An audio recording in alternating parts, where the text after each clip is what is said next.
சினிமாவில் நிலைத்த ஒரு இடத்தை பிடித்த பிறகும் என்னை செதுக்குபவை புத்தகங்கள் தான், என்னை சிந்திக்க வைப்பவை இலக்கியங்கள் தான் என கிடைக்கும் மேடைகள் எல்லாம் இலக்கியம் குறித்தும் வாசிப்பு குறித்தும் எளிய தலைமுறைக்கு கடத்தக்கூடியவர். சினிமா இயக்குனர் ஆவதற்கு முன்பே தாமிரபரணியில் கொல்லப்பட்டவர்கள், மறக்கவே நினைக்கிறேன் ஆகிய படைப்புகளின் மூலம் தமிழ் இலக்கிய உலகில் தனக்கென ஒரு இடம் பிடித்தவர். பேரன்பிற்குரிய படைப்பாளி இயக்குனர் மாரி செல்வராஜ் அவர்களை அன்புடன் மேடைக்கு அழைக்கிறோம். அடுத்ததாக இந்த அமர்வினை நெறியாழ்வை செய்யவிருப்பவர் சென்னை சிந்தாதிரிப்பேட்டை குறித்த ஒரு சித்திரத்தை அங்கு உலாவும் மாந்தர்கள் வழியே ஒரு கொண்டாட்ட வாழ்வியலோடு இணைத்து சென்னை வாழ் பூர்வ குடிகளின் இன வரைவியல் நாவல் என குறிப்பிடும்படியான தாக்கத்தை கொடுத்தது இவருடைய முதல் நாவலான பேட்டை. பேட்டைக்கு முன்னர் பத்திரிகையாளராகவும் தனது பணியை தொடங்கியவர்.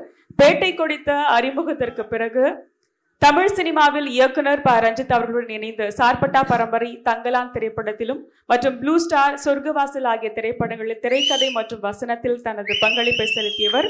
விரைவில் தமிழ் சினிமா இயக்குனராக அறிமுகமாக போகும் எழுத்தாளர், திரைக்கதை ஆசிரியர், இயக்குனர் தமிழ் பிரபா அவர்களையும் அன்புடன் மேடைக்கு அழைக்கிறோம்.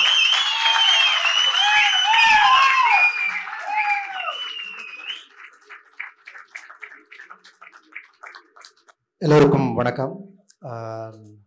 ரொம்ப ஒரு நிறைவான ஒரு அனுபவத்தை தொடர்ந்து நம்ம 2 நாளாக பார்த்துட்ருக்கோம். அதில் ஒரு முக்கியமான நிகழ்வாக நம்ம இதையும் பார்க்கலாம். குறிப்பாக இந்த தலைப்பை நான் தான் வச்சேன், பிரதியாகும் நிலமும் மனிதர்களும் அப்படின்னு இருக்கும்போது தலைப்பில் இன்னும் ஒன்று ஆட் பண்ண நினச்சேன், விலங்குகளும் சேர்த்துருக்கலாம் மாரி செல்வராஜோட பேசும்பொழுது அப்படின்னு எனக்கு தோணுச்சு. ஸோ தன்னோட பிரதியில் தொடர்ந்து விலங்குகளையும் நிலத்தையும் மனிதர்களையும் தொடர்ந்து ஆவணப்படுத்தி கொண்டு இருக்கிற ஒரு இயக்குனர். எனக்கு ரொம்ப இன்ட்ரெஸ்டிங்காக என்னென்னா, நான் இவருடைய படைப்புகள் வெளிவந்த அந்தந்த காலகட்டத்திலேயே அதெல்லாம் நான் வாசிச்சிருக்கிறேன். விகடனில் தொடராக வந்தப்பவும் சரி, தாமிரபரணியில் கொல்லப்படாதவர்கள் வந்தப்பவும் சரி, உச்சயினி வந்தப்பவும் சரி, இப்போ திரும்ப அவரோட உரையாடணும் அப்படின்னு நினைக்கும்பொழுது திரும்ப எல்லாத்தையும் ஒரே ஸ்ட்ரெச்சில் வாசித்து முடித்தேன். இப்படி வாசிக்க எனக்கு அது ரொம்ப இன்ட்ரெஸ்டிங்காக இதோட அது பேர் பூங்குடி டீச்சரு, அப்புறம் அந்த கொலை பண்ணுற தாத்தா ஜோ, இந்த மாதிரி அவருடைய பிரதிகளை வாசிக்க அவருடைய திரைப்படங்களில் இருக்கிற அந்த கதாபாத்திரங்களை நான் அதில் பார்த்துட்டே இருக்கிறேன்.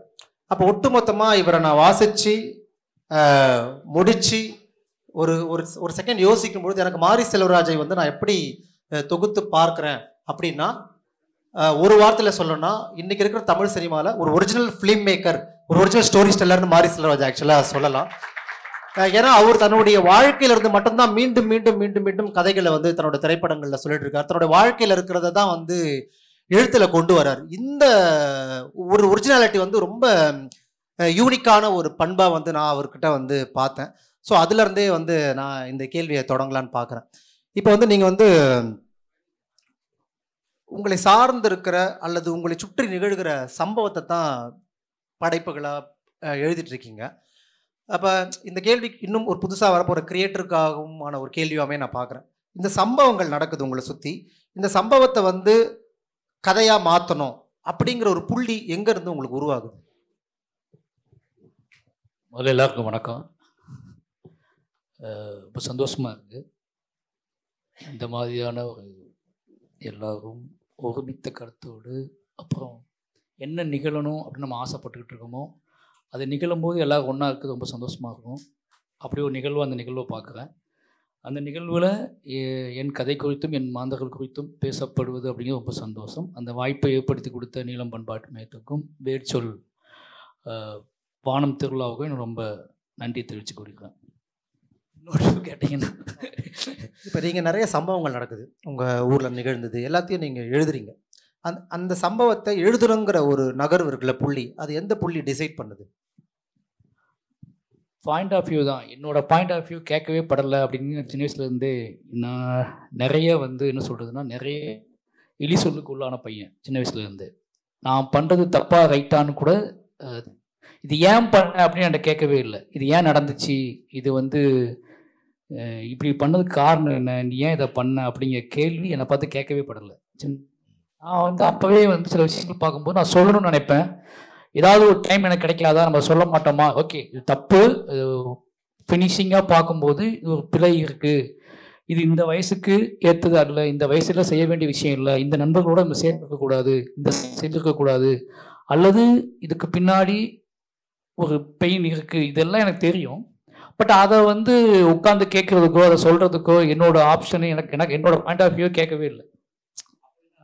நான் வந்து சினிமா ஆர்ட் ஃபார்மில் சூஸ் பண்ணதே வந்து நான் வந்து டான்ஸ் ஆட ஆரம்பித்தது, நானே பாட ஆரம்பித்தது இல்லாத காரணம் என்ன அப்படின்னா, எனக்கு அது ஒரு பெரிய யாரும் கேட்கல அப்படின்னா நம்மளாவே நமக்கு சொல்லிக்குவோம் அப்படிங்கிற இடத்துக்கு நான் போவேன். அப்படி போகும்போது தான் எனக்கு நடந்த சம்பவங்களை என் வாழ்க்கையில் நான் பார்த்த நான் வந்து ஒரு கட்டத்துக்கு மேலே நானே இதை எப்படியாவது வெளிப்படுத்தணும் அப்படிங்கிற பாயிண்ட், இது எப்படியாவது வெளிப்படுத்தணும், இது எப்படியாவது சொல்லணும், யாருமே கேட்கலன்னா நமக்காகவே சொல்லிக்கிட்டு நம்மளை வடிவமைச்சுக்குவோம் அப்படிங்கிற இடத்துக்கு நான் சொல்லப்படுறேன். அது போக போக அந்த ரோட்டு கிளியர் தான் வந்து அதுக்குள்ளேயே ஒன்று நடக்கும்ல. அது நடந்து என்ன நடந்ததுன்னா ஒரு கட்டத்துக்கு அப்புறம் அதுக்குள்ளே நான் சூஸ் பண்ண அந்த ஆர்ட் ஃபார்ம் வழியாக டான்ஸ் ஆட ஆரம்பிக்கும் போது என்கிட்ட பேச ஆரம்பித்தாங்க. த ஃபர்ஸ்ட் டைம் நான் டான்ஸ் ஆட ஆரம்பிக்கும் போது என்கிட்ட பேச ஆரம்பித்தாங்க. நான் அந்த ஸ்டேஜை பயன்படுத்தி பழகிற ஆட்கள்கிட்ட என்னை பற்றி நான் என்ன நினைக்கிறேன், இதில் வந்து என்னோட பெர்ஸ்பெக்டிவ் என்ன, நான் ஏன் அன்னைக்கு விளையாட வரும்போது நான் ஏன் விளையாட வரல, அன்னைக்கு நீங்கள் கூப்பிடும்போது நான் அங்கே ஏன் வரல, இப்படி என்னை பற்றியான இன்னொரு பக்கத்தை நான் வந்து அவங்கள்ட்ட பேச ஆரம்பித்தேன். அதுதான் தொடக்க நினைக்கிறேன் நான். ஆமாம். இப்போ நான் உங்களுடைய இந்த தாமிரபரணி கொல்லப்படாதவர்களாக இருக்கட்டும், மறக்க நினைக்கிறேன், ரெண்டுமே வாசித்து முடிக்கும் பொழுது அதில் ஆதாரமான ஒரு பிரதான உணர்வாக அந்த கதைகளுக்குள்ள அதிகமாக ஊடாடுறது வந்து பார்த்தீங்கன்னா ஒரு குற்ற உணர்வு இருக்குது. யாரோ ஃப்ரெண்டுடைய மரணத்துக்கு அந்த காரணமாக இருக்கிறது, இல்லை யாரோ ஒரு இழப்பும் துயரமும் ஒரு பிரதானமாக இந்த கதைகளுக்குள்ளே இருக்குல்ல. அப்போ இந்த இழப்பும் துயரமும் தான் இதை எழுதணுங்கிற ஒரு உந்து சக்தியா, இல்லை எழுதணுங்கிற உந்து சக்தியா உங்களுக்கு இருக்கா? பெரும்பான்மையான கதைகள் அதை தாங்கி இருக்குது. அதை எப்படி நம்ம புரிஞ்சுக்கலாம்? இல்லை, நான் எல்லாத்தையும் ஒழிச்சு வச்சுக்கிட்டு சென்னை வந்தப்போ, சென்னையில் வந்து லிட்ரேச்சர் ஸ்டார்ட் பண்ணுறேன். சென்னை வந்ததுக்கப்புறம் வாசிக்க ஆரம்பிக்கும் போது எனக்கு வாசிக்க ஆரம்பிக்கும் போது தான் புரியுது நம்ம எதெல்லாம் ஒழிச்சு வச்சுருக்கோமோ அதுதான் அடுத்த மனுஷனுக்கு தேவைப்படுது. அதுக்குள்ளே அது எல்லாருமே அதை தான் பயன்படுத்துகிறாங்க. ஒவ்வொரு வகையான உணர்வை ஒவ்வொருத்தர் கடத்துறாங்க. இப்போ என்கிட்ட நான் என்ன ஒழிச்சு வச்சுருக்கேன் அப்படின்னா, நான் ஒழிச்சு வச்சுருக்கிறது ஃபுல்லாக இது வந்து சரியா, இது தப்பா, இது ஏன் இப்படி எனக்கு பண்ணீங்க, நான் ஏன் இப்படி பண்ணேன், இப்படி நிறைய கேள்விகள் இருக்குல்ல. அப்போ இது இவங்களுக்கு எப்படி சொல்கிறது, இது நம்ம நேரடியாக சொன்னால் இவங்க எப்படி புரிஞ்சுக்குவாங்க, நம்மளோட வயசு, நம்மளோட அனுபவம், அப்போ நம்ம யாருன்னே இவங்களுக்கு தெரியாது. முதல்ல அது விஷயம். நீ இதெல்லாம் சொல்கிற அளவுக்கு உனக்கு தகுதி இருந்துச்சான்னு கேட்பாங்க. ஆனால் எழுத்துல அப்படி கிடையாது. நீ எழுதி வைக்கலாம், இன்னைக்கு அவன் வாசிக்கலாம், இன்னைக்கு அவன் வாசிக்காமல் போகலாம், பின்னாடி வரக்கூடிய எவனாவத்தை வாசிக்கலாம். இல்லை இந்த மாதிரி வேட்புகள் மாதிரி நான் டைரக்டர் ஆகலை அப்படின்னா, நான் அசிஸ்டன்ட் ஆகலை அப்படின்னா, எங்கேயாவது எழுதி வச்சுன்னு வச்சுக்கோங்களேன், அது இங்கே வாசிக்கப்பட்டிருக்கும் அப்படிங்கிற நம்பிக்கை இருக்குல்ல. இப்போ அந்த மாதிரி எங்கேயாவது வாசிக்கப்பட்டுரும் அப்படிங்கிற நம்பிக்கையில தான் வந்து வாசிக்க நம்ம இதெல்லாம் ஓகே, இதெல்லாம் நம்ம வந்து ஒரு எழுதி பார்க்கணும். நமக்குள்ளே இருக்கிற விஷயத்த நம்ம எழுதும் போது என்னவா மாறுது. நமக்கு இப்போ எனக்கே நிறைய இடத்துல தயக்கம் இருக்குது. எனக்கே நிறைய இடத்துல வந்து நம்ம சரியாக தப்பான கேள்விலாம் இருக்குது. ஆனால் எழுதும்போது நான் போய் நிற்கிற இடம் வந்து ரொம்ப மகிழ்ச்சிக்குரிய இடமா இருக்கும். நாம் வந்து இதை சொல்லிட்டோம், இதை சொல்லுமா எனக்கு ஒரு ரிலீஃப் கிடைக்குது, எனக்கு ஒரு விடுதலை கிடைக்குது. அப்படிங்கும்போது எழுதுறது தான் நம்மளோட முக்கியமான வேலை. எழுதுறது அப்படிங்கிறது எழுதி வைக்கிறது அப்படிங்கிறது நான் எழுதி முடிச்சதுக்கப்புறம் திருப்பி நான் முதல் வாசகனா நானே வாசிக்கிறேன். அதை நானே வாசிக்கும் போது என்னோட இன்னொரு மனிதர், அது எனக்குள்ள இருக்க மனுஷனோ இல்லை எனக்கு நான் விரும்பக்கூடிய ஒரு மனுஷனோ என் பக்கத்தில் உட்காந்து எனக்கு ஆப்போசிட்டாக உட்காந்து என்கிட்ட உரையாடுற மாதிரி ஒரு ஃபீல் வருது எனக்கு. அப்போ ரெண்டு பேரும் டிஸ்கஸ் பண்ணும்போது அந்த மனுஷன் யாருன்னு தெரியல. ஒன்று நானாக இருக்கலாம், இல்லை நான் விரும்பக்கூடிய ஒரு மனுஷனாக இருக்கலாம், இல்லை நான் விரும்பத்தகாத ஒரு மனுஷனாக இருக்கலாம், இல்லை என்னை கொலை செய்யணும்னு நினைக்கக்கூடிய அல்லது நான் கொலை செய்யணும்னு நினைக்கக்கூடிய ஏதோ ஒருத்தனாக இருக்கலாம். அந்த ஆப்ஷனில் ஒருத்தனை வச்சுக்கிட்டு தான் நான் அவன்கிட்ட பேசிக்கிட்டே இருக்கேன். அப்போ ஒவ்வொரு டைம் நான் அதை எழுதும் போதும் அதை பற்றி பேசும்போதும் நான் ஒரு இடத்த நோக்கி நான் எனக்குள்ளே இருக்கிற சில விஷயங்களை என்னை பற்றி முழுமையாக தெரிந்து கொள்வதற்கு எனக்கு அது பயங்கரமாக பயன்படுது. அப்படி பேச அப்படி அந்த பேச யாரும் மட்டும் இருக்கும்போது நம்ம பேச முடியாதுல்ல. அப்போ அதுக்கு ஒரு ரூட் கண்டுபிடிச்சது தான் நம்ம வந்து எழுதுறது. அப்படி பாயிண்ட்ல தான் நான் வந்து எழுதிக்கிட்டே எழுதணும். நம்ம ஏதாவது எழுதிக்கிட்டே இருப்போம். இது அது மொழி அழகு இருக்கா, அது கிராஃப்ட் இருக்கா, அது ஏதாவது வந்துடுச்சா, தோன்ற விஷயத்தை இன்னொருவர் புரிந்து கொள்ளும்படியாக, இன்னொருவரை உணர்ந்து கொள்ளும்படியாக, அல்லது வந்து இன்னொருவர் என்னோட வாழ்க்கையை விஷுவல் பண்ணி காட்சிப்படுத்தி பார்க்கும்படியாக அதை எழுதினா போதுங்க அப்படிங்கிற இடத்துக்கு நான் வரும்போது அதை பதிவு பண்ணுவோம் முதல்ல. அது எங்கள் டைரக்டருமே அதான் சொன்னார். நீ படித்து நீ எழுதி கொடுத்தா நான் வாசிக்கும் போது எனக்கு திருநெல்வேலி நான் படித்து வாசித்த திருநெல்வேலியோட இன்னொரு கிராமங்கள் தெரிய ஆரம்பிக்குதுன்னு சொல்லும்போது தான் எழுத்தின் மேலே இன்னொரு பிடிமானம் வருது. சரி, இப்போ தொடர்ந்து எழுதலாம் அப்படிங்கிற இடத்துக்கு போகிறோம். எனக்கு அதனை ஒட்டி ஒரு கேள்வி. உங்களுடைய அந்த கவிதை தொகுப்பில் இருக்கிற அந்த பின்னட்டை குறிப்பில் ஒன்று எழுதியிருந்தீங்க, ரொம்ப நல்லா இருந்தது. அதை நான் வாசிச்சுட்டு அதுக்கு அதனுடைய நீட்சியாக அந்த நான் கேள்வியை கேட்குறேன். அவருடைய பின்னட்டை குறிப்பில் என்ன எழுதியிருந்ததுன்னா, நிச்சயமாக நீங்கள் எதிர்பார்க்கும் மொழியின் பிரத்யேக மூக்குத்தியின் வெளிச்சம் இச்சொற்களில் இருக்காது. ஏனெனில் இவை இருளின் வரிகள். எரிகிற குடிசைகளின் வெளிச்சத்தில் தெரிகிற ஆகாசத்தை மட்டுமே ரசித்து படிக்கும் மொழியனும் பச்சை கிளி அல்ல நான் அப்படின்னு சொல்கிறாரு. எனக்கு இதை நோட்டி என்ன கேட்குறேன்னு தோணுச்சுன்னா, எழுதணும் அப்படின்னு சொல்லும் போது மொழி நமக்கு இல்லை, நம்ம தோன்றதை அதை எழுதலாம், எழுதி வைக்கலாம் அப்படின்னு நம்ம சொல்கிறோம். அது படைப்பாக வெளியே வருதுன்னு வச்சுக்கோங்களேன். அப்போ ஒரு எழுத்துக்கு மொழியை வந்து நம்ம கொஞ்சம் நெகிழ்வுத்தன்மையோடு அணுகிறோம், நம்மளோட லைஃப்பை சொல்லலாம் அப்படின்னு சொல்கிறோம். ஆனால் இதனோட கேள்வியாக தான் கேட்குறேன். ஆனால் சினிமான்னு வரும்போது நம்ம மொழியில் அந்த ஃபிலிம் லாங்குவேஜுக்குள்ள அவரை கரார்த்தன்மை இருக்குல்ல, ரைட்டிங்கில் மட்டும் நம்ம எழுதிடலாம், அனுபவத்தை வைக்கலாம்னு சொல்கிறோம். சினிமான்னு வரும்போது அதுக்கு நிறைய க்ரைட்டீரியா வச்சுருக்கோம், ஃபிலிம் லாங்குவேஜாக எப்படி இருக்குன்னு சொல்லிட்டு. இதை எப்படி பேலன்ஸ் பண்ணுறதுன்னு நினைக்கிறீங்க நீங்கள்? இப்போ ஃபிலிம் ஒரு டெக்ஸ்ட் எழுதும்போது, நாவல் எழுதும்போதும், சிறுகதை எழுதும்போதும், தன் வரலாற்று குறிப்புகள் எழுதும் மொழியை பற்றி ரொம்ப யோசிக்காதீங்க, நம்ம லைஃப்பில் இருக்கிறத சொல்லிடுங்கன்னு சொல்கிறோம், நம்ம அதை சொல்லிடுறோம். அது ஒரு வகையில் உண்மையும் கூட. ஆனால் சினிமா எடுக்கும்போது நிறையா அதுக்கு ஏஸ்தட்டிக்ஸான வரையறைகள் வச்சுருக்கோம்ல, ஃபிலிம் லாங்குவேஜ் அப்படி ரிச்னஸாக இருக்கணும். இன்றைக்கி தமிழ் சூழலில் நிறையா படங்கள் வந்தால் கூட உங்களுக்கு கிடச்சிருக்கிற மிக முக்கியமான இடம் அரசியலும் அழகிலும் முயங்குகிற ஒரு கலைப்படைப்பை தான் தொடர்ந்து நீங்கள் எழுதுறீங்க. அப்போ அந்த லாங்குவேஜை நம்ம எப்படி வந்து கேப்சர் பண்ணுறதுன்னு கேட்குறேன். இல்லை, மெயின் வந்து இப்போது மொழி எழுதும்போது அதை தெரிந்தவர்கள் வாசிக்கிறார்கள். ஆனால் சினிமா அப்படி இல்லைல்ல. இந்த உலகத்தின் இப்போ நான் வந்து ஃப்ரான்ஸ் போயிருக்கும்போது பரியரும் பெரும்பாலும் அங்கே படம் பார்த்துட்டு இது அப்படியே பிளாக் படமாக நான் ஃபீல் பண்ணுறேன் அப்படின்னு சொல்லிட்டு அது தமிழில் தான் படம் ஓடிட்டு இருந்துச்சு. ஓகே. ஆனால் அது பயங்கரமாக அவங்க பெயின் ஆகி அது என்கிட்ட பேசினாங்க. அப்போது சினிமாங்கிறது வேறு ஒரு மீடியா அப்படின்னு எனக்கு தெரியுது நல்லாவே. ஏன்னா அங்கே விஷுவல் வேறு ஒரு லாங்குவேஜ் இருக்குது. இந்த உலகத்தில் மொழி அற்றவனும் காது இல்லாதவனும் எதுவுமே இல்லாதவன் கூட அவன் கண் வழியாக பார்த்து அவனுக்கு உணர முடியும் அப்படிங்கிற ஒரு ஃபீல் இருக்குது. அவனுக்கு எந்த மொழியோட இதுவும் தேவையில்லை. ஆனால் எழுத்து அப்படி இல்லை. என்னை பற்றி அல்லது என்னை தெரிந்து கொள்ள பிரத்யேகமாக என்னை தெரிந்து கொள்ள ஆசைப்பட்டு நான் யாருன்னு தெரிஞ்சுக்குவான், நான் கண்டுபிடிச்சிடுவான். இப்போ நம்ம திருநெல்வேலியிலேருந்து நான் எழுதுறேன் அப்படின்னா தமிழ்நாட்டில் இருக்க அத்தனை பேருமே என்ன நினச்சிப்பாங்க, வாசித்தவங்க எல்லாருமே திருநெல்வேலியில் எந்த ஊரில் வாழ்கிறான், இவனோட வாழ்க்கை என்ன அப்படின்னு தேடி போய் கண்டுபிடிச்சி விசாரித்து சுய விசாரணைக்கு உட்படுத்தி எல்லாத்தையும் பார்த்து தான் அவங்க வாசிப்பாங்க அதை. ஆனால் சினிமா அப்படி கிடையாது. இப்போ நான் பார்த்த எனக்கு வந்து முதல் நான் சினிமா பார்க்கும்போது சப்ஜெக்ட் எதுவுமே புரியாது, இப்போ வரைக்கும் புரியாதுன்னு வச்சுக்கோங்களேன். அப்போ நான் என்ன பண்ணுவேன் அப்படின்னா, எங்கள் டைரக்டர் என்ன சொன்னார்னா, உனக்கு விஷுவல் நீ பாரு, நீ வந்து படத்தை புரியலோ படத்தை ஓட விட்டு எல்லா படத்தையும் பாரு. நீ மொழியின் வழியாக இந்த கதையை புரிந்து கொள்வது ஒரு முறை, மொழி இல்லாமல் காட்சிகளின் வழியாக இந்த படத்தை வந்து புரிந்து கொள்வது ஒரு முறை. உனக்கு இந்த காட்சியின் வழியாக நீ புரிந்து கொள்ளும் போது உனக்கு என்ன கதை கன்வே ஆகுதோ, என்ன எமோஷனல் கன்வே ஆகுதோ, என்ன அரசியல் கன்வே ஆகுதோ அது உனக்குள்ள நிலையானதாக இருக்கும். நீ நாளாக அது சரியா தப்பா அப்படிங்கிறத நீ உன்னோட வாழ்க்கையின் போக்கில் புரிஞ்சுக்குவ அப்படின்னு சொன்னார். அதையும் தாண்டி உனக்கு மொழி அது கனெக்ட் ஆகலை, அது லாங்குவேஜ் புரியல அப்படிங்கிறனால உன்னோட எடிட்டிங், உன்னோட கட்டிங் பாயிண்ட் வச்சு கதையை புரிஞ்சுக்க முயற்சி பண்ணுவேன், விஷுவலின் வழியாக கதையை புரிஞ்சுக்க முயற்சி பண்ணுவேன். அப்போ உன்னோட சினிமா ஒரு மொழி தெரிஞ்சு பார்க்கவனை விட உன்னோட சினிமா மாறுபடுன்னு சொன்னார். எனக்கு அன்னைக்கு அதை வந்து ஒரு இயலாமையாக நம்மளை சொல்கிறாரு. மற்ற அஸ்டண்டில் எல்லாத்துக்குமே லாங்குவேஜ் என்ன சொல்கிறது, ஒரு படம் ஓடிட்டு இருக்கும், எல்லா அஸ்டண்டும் ஒன்றா உட்காந்து படம் பார்க்கும்போது மற்றவங்களாம் சிரிப்பாங்க, நான் அந்த இடத்துல எதுக்கு சிரிக்கான்னு எனக்கு தெரியாது. இன்னொரு இடத்துல பயங்கரமாக உச்சி கொட்டுவாங்க. எனக்கு வந்து நான் ஒரு இடத்துல உச்சி கொட்டுவேன் தனியாக, அவங்க ஒரு பக்கம் இருப்பாங்க, நான் ஒரு பக்கம் இருப்பேன்.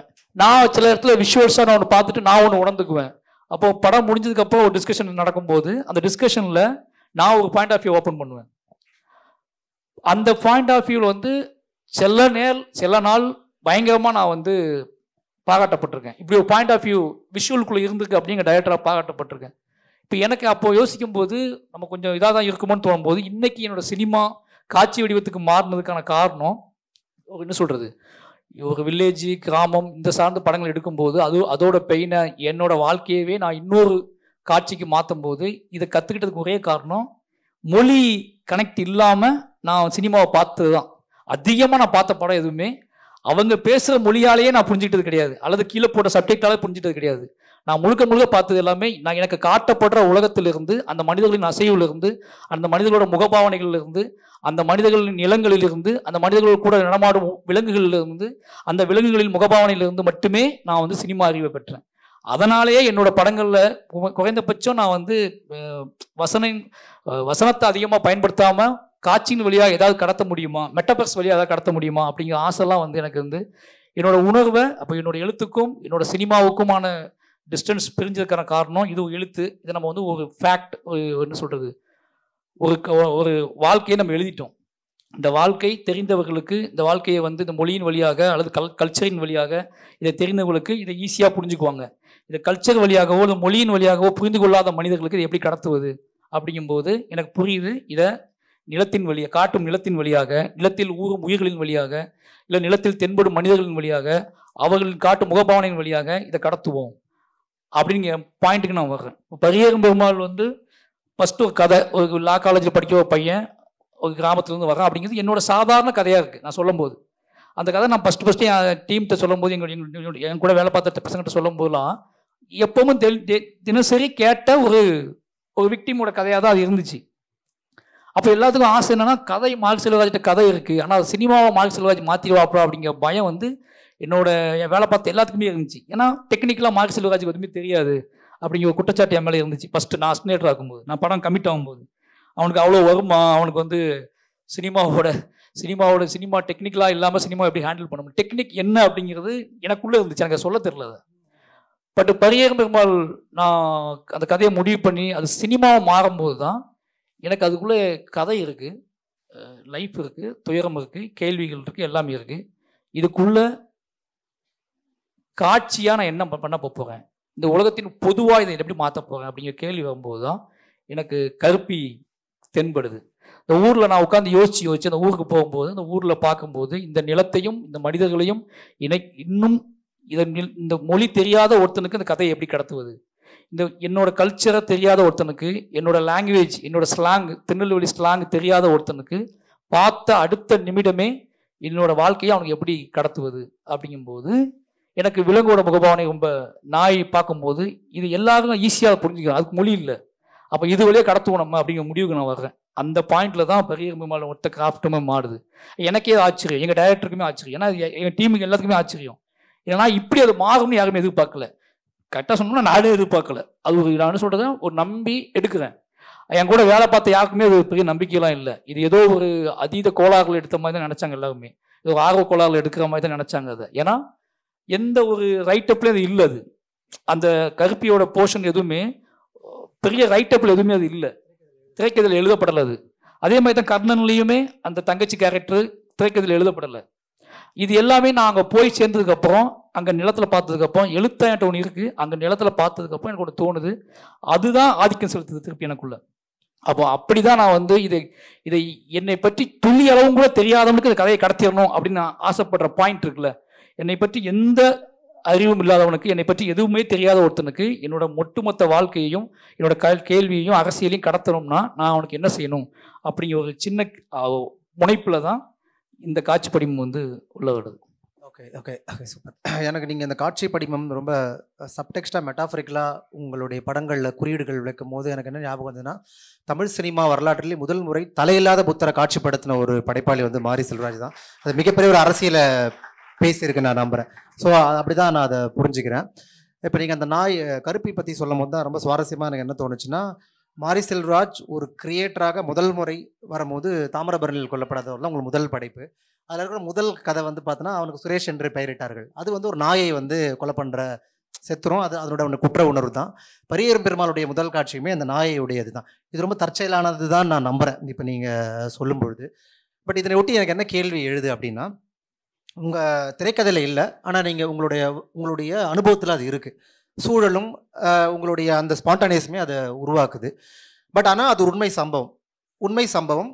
அந்த உண்மை சம்பவத்தை நீங்கள் ஒரு டாக்குமெண்ட்ரியாக எடுக்காமல், இல்லை ஒரு கட்டுரையாக ஆனந்த விடனில் கட்டுரையாக எழுதாமல் ஒரு புனைவுங்கிற வடிவத்தை தேர்ந்தெடுக்கிறீங்களே, இந்த உண்மை சம்பவம் புனைவாக நீங்கள் தேர்ந்தெடுக்கும் பொழுது என்ன விதமான இடையீடு அதில் செய்ய விரும்புகிறீங்க அல்லது செஞ்சுருக்கிறீங்க? அது உங்களுக்கு தான் தெரியும். பர்சனலாக நடந்த ஒரு விஷயத்தை ஒரு ஃபிக்ஷனைஸ் பண்ணும்பொழுது ஏன் அதை ஃபிக்ஷனைஸ் பண்ணுங்கிற விஷயம் வருது. யதார்த்தத்தில் அது வேறு மாதிரி நிகழ்ந்திருக்கலாம், ஆனால் படைப்பில் நீங்கள் அதை வேற மாற்ற நினைக்கிற எத்தனம் தானே சினிமாவாக மாறுது. அப்படியில் நீங்கள் பிரதானமாக பண்ணி கொண்டிருக்கிற விஷயங்களை என்ன சொல்ல விரும்புகிறீங்க? அதான் இப்போது நம்மக்கிட்ட இருக்கு, இப்போ நம்மள மாதிரியான டைரக்டர்ஸ் இப்போ இதை தெரியப்படுத்தணும் மக்களுக்கு, இதை வெளிப்படுத்தணும், இதை மக்கள்கிட்ட கொண்டு போய் இருக்கணும் அப்படின்னு நம்ம சூஸ் பண்ணுற கதையே முதல்ல உண்மையாக்கும். உண்மையற்ற ஒன்றை நம்ம உருவாக்க மாட்டோம். பட் உண்மையை அப்படியே சொல்வதற்கு சினிமா தேவை கிடையாது. உண்மையை வெட்டுமே சொல்கிறதுக்கு டாக்கோ ஃபிக்ஷன் இருக்குது, டாக்குமெண்ட்ரி இருக்குது, நியூஸ் பேப்பர் இருக்குது. நியூஸ் பேப்பர் வழியாக படிக்காதவன் எதையுமே நம்ம சினிமா வழியாக தெரிஞ்சுக்க போதில்லை. அவன் நியூஸ் வழியாக கலந்துட்டு போவான். அவனுக்குள்ள பெரிய ஆதிக்கத்தை செலுத்தி அவனை குற்ற உணர்ச்சிக்குள்ளாக்கி அல்லது அவனை கேள்விக்குள்ளாக்கி அல்லது அவன் சம்மட்டியால் அவனை அடித்து அவனை திருப்பி போடுற அல்லது வந்து அவனோட வாழ்க்கையவே மாற்றக்கூடிய, அவனோட வாழ்க்கையோடு தங்கி போகக்கூடிய அந்த படத்தை அவன் பார்க்குறான்னா, பார்த்துட்டான் அப்படின்னா அவன் வாழ்க்கையின் கடைசி நாள் வரைக்கும் அவனுக்குள்ளே அது இருந்துக்கிட்டே இருக்கணும். அப்போ நம்ம என்ன பண்ணணும்னா வேறு வழி இல்லை, அவனே கலைக்குள்ளே தான் கொண்டு வரணும், அதை புனைவுக்குள்ளே தான் கொண்டு வரணும். அப்போ உண்மையை மட்டும் வந்துன்னா உண்மையை வந்து அவன் என்ன பண்ணுவான்னா விசாரணைக்கு உட்படுத்துவான். உண்மையை விசாரணைக்கு உட்படுத்துவது சரியா, இது தப்பா, இது கரெக்டா அப்படிங்கிற டாக்குமெண்ட்டை தேடி அலைஞ்சிட்டு இருப்பான். ஆனால் நீங்கள் வந்து ஒரு புனைவை விசாரணைக்கு உட்படுத்த மாட்டான். அது ஒரு பெரிய தாக்கத்தை ஏற்படுத்தும் அவனுக்கு. அவன் அதுக்குள்ளே ட்ராவல் பண்ணி உழல ஆரம்பிப்பான். அதுக்குள்ளே அவன் என்ன பண்ண உருக ஆரம்பிப்பான். அதுக்குள்ளே மெல்ட் ஆகுவான். அப்படி மெல்ட் ஆகும்போது அது அவனுக்குள்ளே படிமமாக தங்க ஆரம்பிக்கும். நம்ம ஏன் சினிமாவை இன்னும் வந்து சினிமாவை நம்ம வந்து ஒரு சினிமாக்குள்ள உண்மை மட்டும் பத்தாதுன்னு சொல்றதுக்கான காரணம் என்ன? அது ஒரு சினிமாட்டிக் எக்ஸ்பீரியன்ஸ் வார்த்தை சொல்றாங்கல்ல, நீங்கள் கமர்ஷியல் படத்தெல்லாம் சினிமாட்டிக் எக்ஸ்பீரியன்ஸ்பாங்க.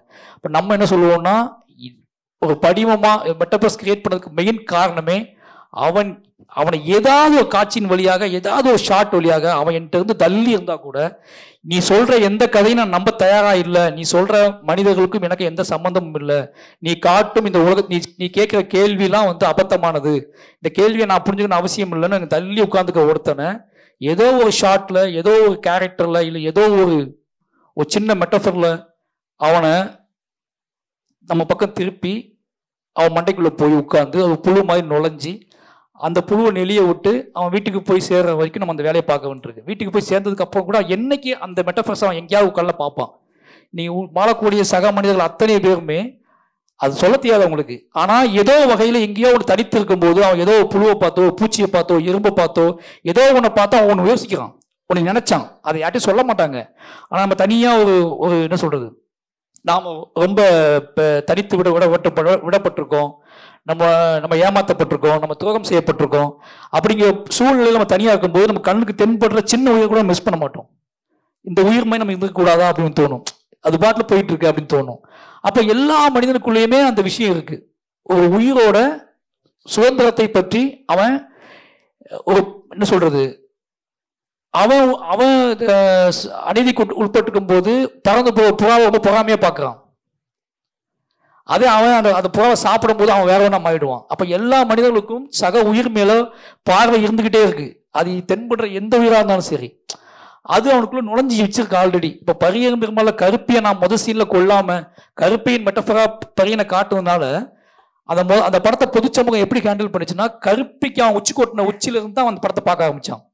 இல்ல கருப்பி இல்லாம அந்த படத்தை நான் டேரக்டா ஒரு பையன் ரயில்வே ட்ராக் செத்து கிடக்காமனா அந்த பையன் யாரு, அவன் என்ன பண்ணான், முதல்ல அவன் ஏதாவது பண்ணாம சும்மா கொள்ளுவாங்களா அப்படிங்கிற கேள்விக்கு. ஏன்னா அப்படி ரயில்வே ட்ராக்ல கொல்லப்பட்ட எந்த மனுஷனுக்கும் சரியான நீதி கிடைக்கவே இல்லை. ஓகேங்களா? ஆனா கருப்பிக்கு ஒரு நீதி கிடைச்ச மாதிரி பரியமாவோட சக்சஸ் பார்த்தா கருப்பிக்கு அவங்க நீதி கொடுத்தாங்க.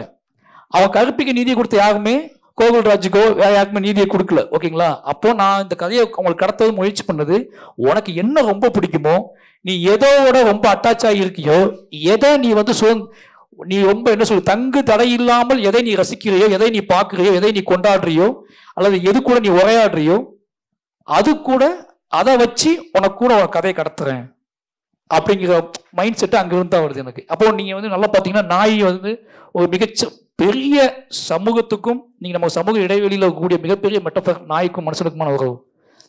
ஏன்னா வேற வேற நாய்கள் இருக்கு, அவ்வளோ நாய்கள் இருக்கு. ஒவ்வொரு நாயோடையும் அந்த நாயோட வகையை வச்சு அது எங்க வளருது, அதுக்கு எவ்வளோ அலோவ் பண்ணுவாங்க. நம்மளே நாய் வளர்த்தோம்னா என்னைக்கு அதை அவுத்து விடணும், என்னைக்கு அதை கட்டி போடணும், அது கால் வாங்கி என்னைக்கு வரணும், வீட்டுக்குள்ள என்னைக்கு வரலாம், வீட்டுக்குள்ள என்னைக்கு வரக்கூடாது அப்படின்னு எல்லா முடிவுமே ஆல்ரெடி எடுக்கப்பட்டு நமக்கு. அப்ப நாயை வச்சு சமூக ஏற்றத்தாழ்வை கட்டமைக்கிறது ரொம்ப ஈஸியா இருந்துச்சு எனக்கு. அந்த வகையில தான் மெட்டபர்ஸ் எவ்வளவு முக்கியமானது. இப்போ காட்சி படிமம் அப்படிங்கிறது படிமம் எவ்வளவு முக்கியமானது அப்படின்னா, சினிமாவை உண்மை மட்டும் பத்தாது, அவனுக்குள்ள ஏன்னா இங்க நம்ம வந்து ஒரு சாதாரணமா அவன் கை தட்டிட்டு போகணும் நம்ம ஆசைப்படலை. நம்ம படங்கள் எப்பவுமே அவன் என்னை திட்டினாலும் சரி என்னை ஏற்றுக்கிட்டாலும் சரி, அவன் இங்கிருந்து கிளம்பி படம் முடிஞ்சு கிளம்பி போகும்போது அவன் ஏதோ ஒன்று அவனை டிஸ்டர்பன்ஸ் பண்ணிக்கிட்டே இருக்கணும். ஒன்று அவன் வாயை அடைக்கணும், இல்லை அவன் என்னைக்காவது யார்ட்டையாவது புலம்பக்கூடிய இடத்துக்காக அவன் அவனை தள்ளணும். போய் என்னன்னா இப்படி ஒன்று எடுத்துட்டாங்க அப்படின்னு இடத்த கொண்டு போகணும். அப்போ அதுக்கு நம்ம வேலை செய்ய வேண்டியது வெறுமனை உண்மை சொன்னால் அவன் ஏற்றுக்கவே மாட்டான். ஏன்னா உண்மையை நிராகரித்து பழக்கப்பட்ட சமூகம் நம்ம நம்பவும். ஏன்னா உண்மை நம்ம என்ன பண்ணுறோம்னா பேப்பரை பார்த்துட்டு அப்படியே கடந்து போயிட்டே இருப்போம். எதுவும் நடந்திருக்கு, நமக்கு நடக்கலை, நாம பண்ணலை அப்படிங்கிற ஒன்றே போதுமானது ஒரு உண்மையை கடப்பதற்கு. ஆனால் ஒரு படிமத்தையோ இல்லை ஒரு புனைவையோ அப்படி கடக்க முடியாது. அவன் அதை வாங்கிட்டான்னா அது ஒரு பெரு சுமையாக அவனுக்கு உள்ளே இருந்துகிட்டே இருக்கும். அது பயங்கர பலமாக மாறி அவனை ஒரு நாள் வீழ்த்தும் அப்படிங்கிறது என்னோட நம்பிக்கை. ஓகே, ரொம்ப நல்ல பதில். எனக்கு இதை ஒட்டி என்ன தோணுச்சுன்னா,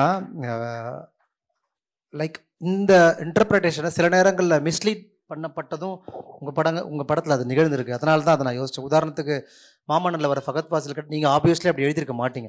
ஆனால் அது அந்த இன்டர்பிரிட்டேஷன் கம்ப்ளீட்டாக நிகழ்ந்ததுன்றது அந்த கான்ஷியஸை எப்படி பார்க்குறீங்க நீங்கள்? இல்லை, அது எடுக்கும்போதே உதய் சார் என்கிட்ட கேட்டார், அவரை வீழ்த்த வேண்டாமா அப்படின்னு கேட்டார். கடைசியில் வந்து ஏதாவது நடக்க வேண்டாமான்னு கேட்டார். அப்போ நான் சொன்னேன், நம்மளோட நோக்கம் அது கிடையாது.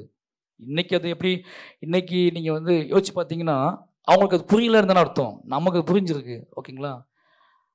எனக்கு அது பயங்கரமாக எந்த பாதிப்புமே ஏற்படுத்தலை. இவங்க அப்படி பண்ணது எனக்கு பாதிப்பை ஏற்படுத்த. அதுக்கான காரணம் என்னென்னா, எனக்கு நான் பண்ண தப்பு என்னன்னு சொல்லணும்னா அந்த இடத்துல இப்போ யோசிக்கும் போது உதய் சார் ஒன்று சொன்னார் என்கிட்ட. அவன் கத்தனவேல் கண்ணை மூடின உடனே அவனுக்கு மனசுக்குள்ளே அம்பேத்கர் வாய்ஸ் கேட்கும், அம்பேத்கரோட குரல் திரையில் ஒலிக்கும் அப்படின்னு நான் சொன்னேன். அப்போ அவர் சொன்னார், அம்பேத்கர் படத்தில் போடலாம் அப்படி சொன்னார்.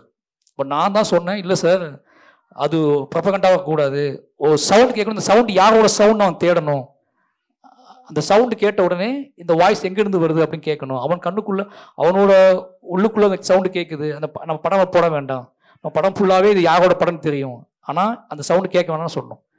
அதை நான் பண்ணியிருந்துக்கலாமோன்னு தோணுச்சு இப்போ பார்க்கும்போது. அதையும் தாண்டி எனக்கு என்னென்னா, எனக்கு மேன்மையான கருத்து என்ன, நான் என்ன ஃபீல் பண்ணுறேன் அப்படின்னா, அவனை விக்டிமா இந்த படம் முடியும் போது அவன் விக்டிமா மாறணும்னு நான் நினச்சேன். நான் அவன் விக்டிமா எப்படி மாறான்னா, நீ எவ்வளோ மோசமாக இருக்குன்னு பாரு அப்படிங்கிற புரிதலுக்கு அவனுக்கு தள்ளணும் அப்படிங்கிற இடத்துக்கு நான் முயற்சி பண்ணேன். ஓகேங்களா? அந்த முயற்சி இன்னைக்கு அவங்களுக்கு இன்னைக்குள்ள சூழல் அவங்க எப்படி புரிஞ்சுக்கான்னு எனக்கு தெரியல. நாளாக ஒரு 10 வருஷம் கழிச்சு இந்த படத்தை பார்க்கும்போது எப்படி புரிஞ்சுக்குவாங்க அப்படின்னா, அன்னைக்கு யார் மேலவே உட்காந்துருக்கா, யார் மேன்மையானதா இருக்கா, யார் அடுத்த கட்டத்துக்கு நகர்ந்துருக்கா அப்படிங்கும்போது நிச்சயமா அதிவீரனும் மாமனும் அடுத்த கட்டத்துக்கு நகர்ந்துருப்பாங்க, இவங்க அங்கேயே நிற்பாங்க அப்படின்னு ஒன்று இருக்குல்ல.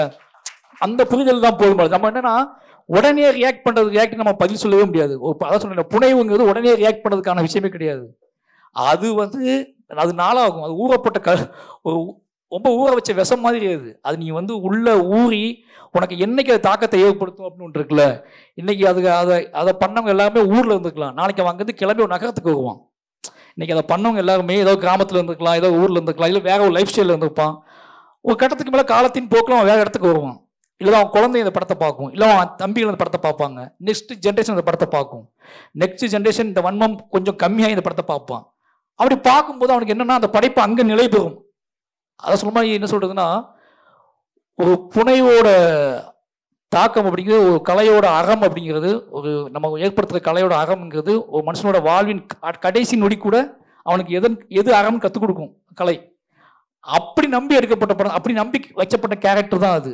நம்ம சொல்ல போனால் நாம வாசித்த வாழ்க்கை, நம்மளோட விருப்பம், ஒரு ஒடுக்கப்பட்ட பையனா நான் இங்கிருந்து மேலே வந்து நான் ஒரு கதையை எழுதி அந்த கதையை எவ்வளோ அரசியல்படுத்தி நான் எடுக்கும்போது என்னோட பார்வை அவர்கள் மேலே என்னோட கரிசனத்தின் அடிப்படையில் தப்பித்தவர்கள் தான் அவங்க.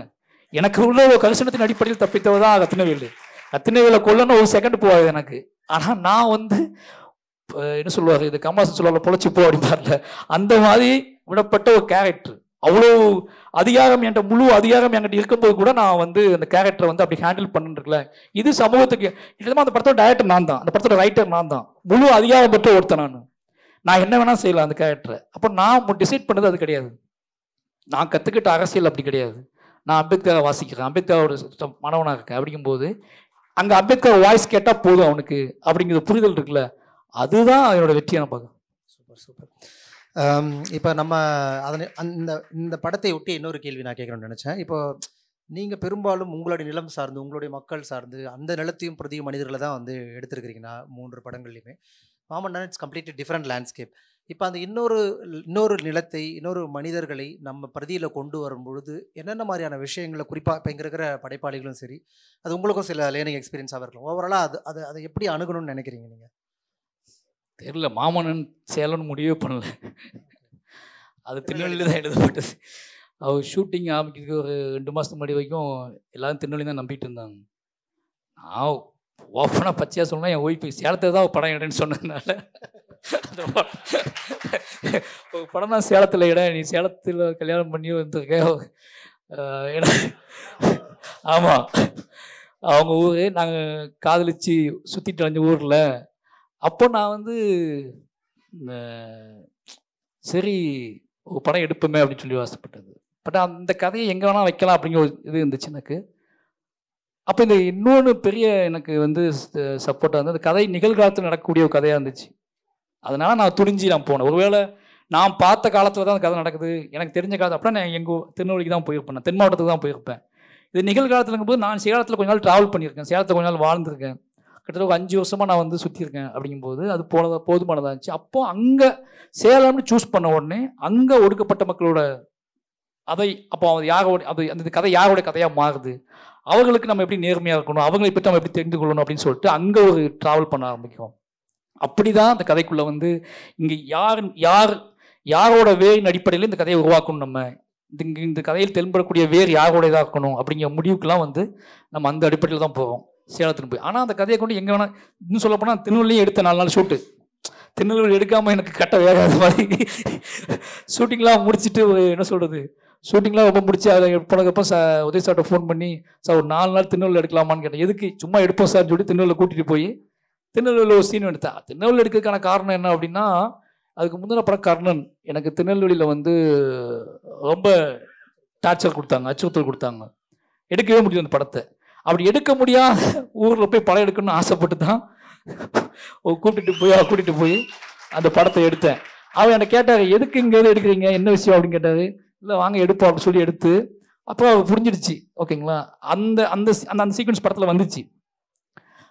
நம்ம ஒரு வேலை செய்யும் போது எனக்கு என்ன திருநெல்வேலியில் இப்போ 4 படம் பைசன் திருநெல்வேலி எல்லாமே திருநெல்வேலி ஆகும்போது அந்த மனிதர்கள் அந்த மனிதரோட வாழ்க்கை அப்படின்னு முடிவு பண்ணி எடுத்ததுனால அது எல்லாமே அங்கேயே தேவைப்பட்டுச்சு. அந்த முகங்கள் தேவைப்பட்டுச்சு, அந்த நிலம் தேவைப்பட்டுச்சு, அந்த வெயில் தேவைப்பட்டுச்சு, அதெல்லாம் ஓகே. பட் சேலத்தில் நான் வந்து மாமன்னன் கதையை எழுதும்போது இது போய் தமிழ்நாடு சட்டமன்றத்தில் போய் சபாநாயகராக உட்காரான்னு சொல்லும்போது இந்த கதை தமிழ்நாட்டின் எந்த ஊரில் இருந்து வேணாலும் கிளம்பி ஒருத்தன் வரலாம் அப்படிங்கிற மைண்டுக்கு போயிட்டேன் முதல்ல. அதனால சேலத்தை ஓகே பண்ணி போனது.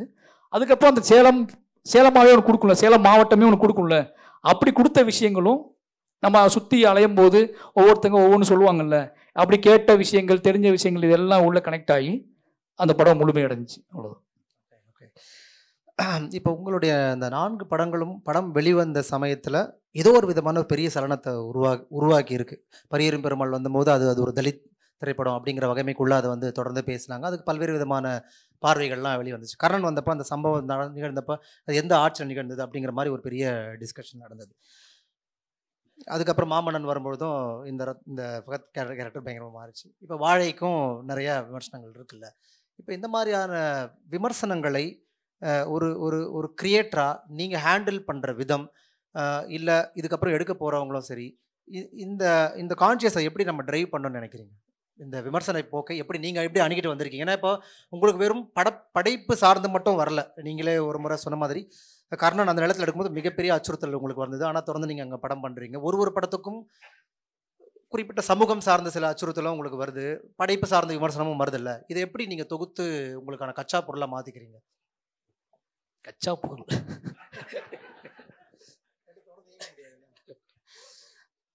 மூலப்பொருள், கச்சா பொருள்னு இது தப்பாக மாற்ற மாதிரி தெரியுது எனக்கு மைண்ட் வருது. நான் ஒவ்வொரு படம் நடக்கும்போதும் ஒரு சின்ன படம் எடிட் டேபிள் போகும்போது எனக்கு ஒரு பயம் இருக்கும் லைட்டாக. என்ன பயம் அப்படின்னா, இதை நம்ம யாருக்காக உருவாக்குறோம், அந்த படத்தின் மூலம் இந்த படத்தோட மூல கேள்வி என்ன, அந்த கேள்வியை புரிந்து கொள்வதற்காக நம்ம வந்து ஒரு வேலை செய்கிறோம் அப்படின்னு சொல்லி. அந்த படத்தில் அப்படி புரிந்து கொள்ளப்படலை, தவறாக புரிந்து கொள்ளப்பட்டிருக்கு, இல்லை அதில் ஒரு சின்ன கன்க்ளூஷன் இல்லை அப்படின்னா நம்ம அடுத்த படத்தில் நம்மளோட புனைவில் தான் அதில் சிக்கல் இருக்குன்னு அர்த்தம். ஏன்னா எல்லாத்துக்கும் இது மறுக்க முடியாத உண்மைன்னு தெரியும்.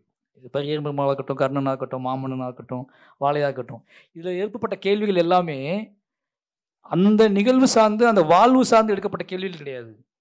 அந்த திரைக்கதையே அதோட புனைவின் வீட்டில் விஷயங்கள் இருக்குல்ல, அதை ஒரு புனைவிலிருந்தோ ஒரு கேள்வி நான் உருவாக்குறேன்னு சொல்லிட்டு அந்த புனைவுக்குள்ளே போய் ஒரு நிஜ கேள்வி நம்மகிட்ட கேட்கறது. ஓகேவா? அது கேட்குறவங்களுக்கே அது புனைவுன்னு தான் தெரியும், அதை உருவாக்கப்பட்ட நோக்கமும் அவங்களுக்கு தெரியும். ஆனால் அதுலேருந்து அந்த கேள்வியை பிரித்து எடுத்து அதை உண்மையாக மாற்றிக்கிட்டு அவங்க ஒரு கேள்வி கேட்பாங்களா? ஒரு புனைவு அப்படிங்கிறது நிலை பெறக்கூடிய உண்மை, வாழ்வின் அறமாக நிலை பெறக்கூடிய உண்மையை நம்ம முன்வைக்கிறோம். அவங்க அதை எடுக்க மாட்டாங்க. நம்ம எங்கே அதை சாட்டிஸ்ஃபைட் ஆகும் அப்படின்னா, எங்கேயோ தென்படுகிற எதுவும் மற்ற சாதாரண மனிதர்கள் நம் கையை குலுக்கி பேசும்போது அந்த படத்தில் நம்ம எதற்காக விமர்சிக்கப்பட்டோமோ, இல்லை எதற்காக நம்ம வந்து நமக்குள்ள ஒரு டிஸ்கஷன் வந்துச்சோ, ஒரு தடுமாற்றம், ஏதோ ஒரு சின்ன ஒரு மைண்ட் செட் வந்துச்சோ, அதை எல்லாத்தையும் தென்படக்கூடிய எளித மனிதர்கள் வந்து உங்களை போக்கிடுவாங்க. அப்போ நமக்கு டக்குன்னு அவங்க ஓப்பன் பண்ணி விடுவாங்க. அப்போ எல்லாம் தெரிந்த என்னை பற்றி, என்னோட அரசியல் பற்றி, என்னோட வீடு, தெரு, அட்ரஸு, நான் எங்கே வேலை பார்த்து, இதெல்லாம் தெரிந்து சொல்லக்கூடிய ஒரு மனிதனோட விமர்சனத்துக்கும் என்னை பற்றி எதுவும் தெரியாத ஒரு மனிதன் என் படைப்பின் வழியாக அவன் என்னை கையை பற்றி சொல்லக்கூடிய விமர்சனத்துக்கும் வித்தியாசம் இருக்குது. அந்த விமர்சனத்தை நீங்கள் எடுத்துக்கிட்டீங்க அப்படின்னா, அதை எடுத்துக்கிட்டு நீ இப்படி நான் ட்ராவல் பண்ண ஆரம்பிச்சு அப்படின்னா என்னன்னா, இங்கே நாம் மட்டுமே சேர்ந்து வேலை பார்க்க கிடையாது சினிமா. அதில் நிறைய விஷயங்கள் இருக்குது. அதில் ஒருத்தர் பணமும் போடுறாரு. ஓகேங்களா? அப்போ நம்ம நிறைய விஷயங்கள் வேலை பார்க்குறோம். நாம் தென்படக்கூடியது நம்மளை மட்டும் வெளியே எடுக்கிறாங்கல்ல, அதில் நம்ம நேர்மையாக்கமாக மட்டும்தான் முக்கியம். மொத்த படத்தில் நம்ம எப்படி இருக்கோம் அப்படிங்கிறது. ஏன்னா அதில் நிறைய நான் மட்டும் கிடையாது. அதில் என்னோட ப்ரொடியூசர் இருக்காரு, என்னோட ஹீரோ இருக்காரு, எல்லாருமே இருக்காரு. ஆனால் அந்த படத்துக்குள் தங்கி எஞ்சி நிற்கிற அறம், அந்த படத்துக்குள் தங்கி எஞ்சி நிற்கிற நேர்மை, அந்த படத்துக்குள் தங்கி எஞ்சி நிற்கிற அரசியல், அந்த படத்துக்குள் தங்கி எஞ்சி நிற்கிற கேள்வி நிலையானதா, அது நேர்மையானதா, அது அறம் இருக்கிறதா அப்படிங்கிற கேள்வி தான் நம்ம இருக்கோம். அதை பிள்ளைன்னு சொல்லும்போது தான் நாம் வந்து ஓகே நம்ம தப்பாக ஒன்று பண்ணிட்டோமோ, இப்படி புரியப்பட்டுட்டோம் அப்படிங்கிற பதட்டத்துக்கு நம்ம போக முடியும். அந்த கேள்வியை உங்களோட கேட்காம, அதை பற்றி டிஸ்கஷனுக்கு போகாமல், நீ இப்படி எடுத்துட்டு அங்கே சுலோவாயிடுச்சு, இங்கே இதுவாயிடுச்சு, அங்கே அதுவாயிடுச்சு சொல்கிறதுக்குல அதை நீங்கள் கன்சிடர் பண்ண அவசியமே கிடையாது. ஏன்னா ஒவ்வொரு படைப்பையும் ஒவ்வொன்று எழுதும்போது நீங்கள் வந்து உங்களுக்கு தெரியும் இதை எப்படி சொல்லணும் அப்படின்னு சொல்லி. எப்படி சொன்னால் இது காலம் பின்னாடி இன்னைக்கு உள்ள 4 நாள் தேட்டரில் நிற்கும், இந்த 4 நாள் ரஷ்ஷுக்கு 4 நாள் ப்ரெஷருக்கு பார்க்குற படம், பின்னாடி ஒரு டாக்குமெண்ட்டை நம்ம எடுக்கிறது எல்லாமே சினிமாவை தாண்டி இது நிலை பெறணும்னு எடுக்கிறோம். இந்த கேள்வியும் இந்த பதிலும் நிலை பெறணும்னு எடுக்கிறோம். அப்போ இந்த 4 நாள் ஓடுறதையும் தாண்டி பின்னாடி இது ஒரு டாக்குமெண்ட்டாக மாறணும், பின்னாடி நம்ம வாழ்வை பற்றி நம்ம அரசியலை பற்றி தொகுக்கும் போது இது ஒரு கேள்வியாக மாறணும். இப்படி ஒரு கேள்வி வைக்கப்பட்டிருக்கு, இப்படி ஒரு காட்சிப்படுத்தப்பட்டிருக்கு, இப்படி ஒரு படிமம் உருவாக்கப்பட்டிருக்கு அப்படிங்கிற இடத்துக்கு அதை வரணும் அப்படின்னா நம்ம அது வரைக்கும் போகணும். அது அப்போ இன்னைக்கு நம்மளை தெரிஞ்சுக்கிட்டு நம்ம மீது வச்சுக்கிட்டு நம்மளை முன்வைத்து நம்மளோட நான் போட்டுக்க பேண்ட் ஷர்ட்டை முன்வைத்து நான் வர காரை முன் வச்சு நடக்கக்கூடிய விவாதத்துக்கு நான் பதில் சொல்ல முடியாது. ஓகேங்களா? என்னை பற்றி எதுவுமே தெரியாத, என்னை பற்றி நான் கருப்பு இப்போ பேசிட்டு போனார்ல, மாரிசெல்வராஜன் வந்து பேசினார், தெலுங்கு ரைட்டர் வந்து பேசினார்ல, இவ்வளோ எங்கா நீ அப்படின்னு கேட்டார் என்கிட்ட. இவ்வளோ சின்ன பையனா நீ அப்படின்னு கேட்டார். ஓகேங்களா? இவ்வளோ சின்ன பையனா நீ நம்பவே முடியல அப்படின்னாரு. அப்போ அதுதான் நம்ம இந்த வயசுக்குள்ளே நம்ம இருந்தோம் ஒன்று யோசிக்கணும், நமக்கு அவ்வளோ பெரிய வாழ்க்கை இருக்குன்னு இருக்குல்ல. அப்போ நம்மளை இப்போ வாழை எனக்கு வந்து பெரிய பாராட்டு நான் நினைக்கிறது. திருச்சியில் நடந்து போயிட்டு இருந்தோம் ஒரு நேரம், நைட்டு 12 மணி இருக்கும், அஸ்டன்ஸ் எல்லாம் பேசிட்டு போயிட்டு இருந்தோம். யூனிவர்சிட்டிக்கு போகும்போது எவ்வளோ பைக்கில் 3 பேர் வந்தாங்க, ஒரு அம்மாவோட பொண்ணு எல்லாம் வந்தாங்க. டக்குனு கீழே இறங்கி ஓடிந்து கையை பிடிச்சி கையில் கிடந்த முகத்தை கட்டி போட்டுவிட்டாங்க. எதுவுமே பேசலாம், அழுதுகிட்டே நின்றாங்க. எனக்கு ஒன்றுமே புரியல. நான் அந்த உடனே அது எப்படி தேட்டர்னு தெரியல, அவங்க உடனே கிளம்பி போயிட்டாங்க, ஒன்றுமே சொல்லலை. 2 பேருக்கு உரையாடலே நடக்கலை. பின்னாடி அவங்க எனக்கு கால் பண்ணி என் மனைவிட்ட பேசும்போது தான் அவங்க எந்த வாழ்க்கையிலேருந்து நீங்கள் அவங்க பொண்ணுங்க 2 பேரும் டாக்டருக்கு படிச்சிருக்காங்க, எந்த அவங்களோட பாயிண்ட் முதல் புள்ளி எங்கேருந்து தொடங்கினாங்கன்னு ஒன்று இருக்குல்ல, எங்கேருந்து தொடங்கி எங்கே வந்திருக்கோன்னு இருக்குல்ல, அது அவங்களுக்கு வாழை மிகப்பெரிய. இப்போ நானும் அதே மாதிரி அந்த புள்ளியிலேருந்து இங்கே டைரக்டர் ஆகிட்டேன்னு ஒன்று இருக்குல்ல, இப்போ கனெக்ட் பண்ணிக்கிற விதம் அது பயங்கரமாக இருந்துச்சு. இந்த மாதிரி இடத்துல தான் நான் வந்து பயங்கரமாக நிறைவடைகிறேன். இப்படி தான் நம்ம கடக்க முடியும்.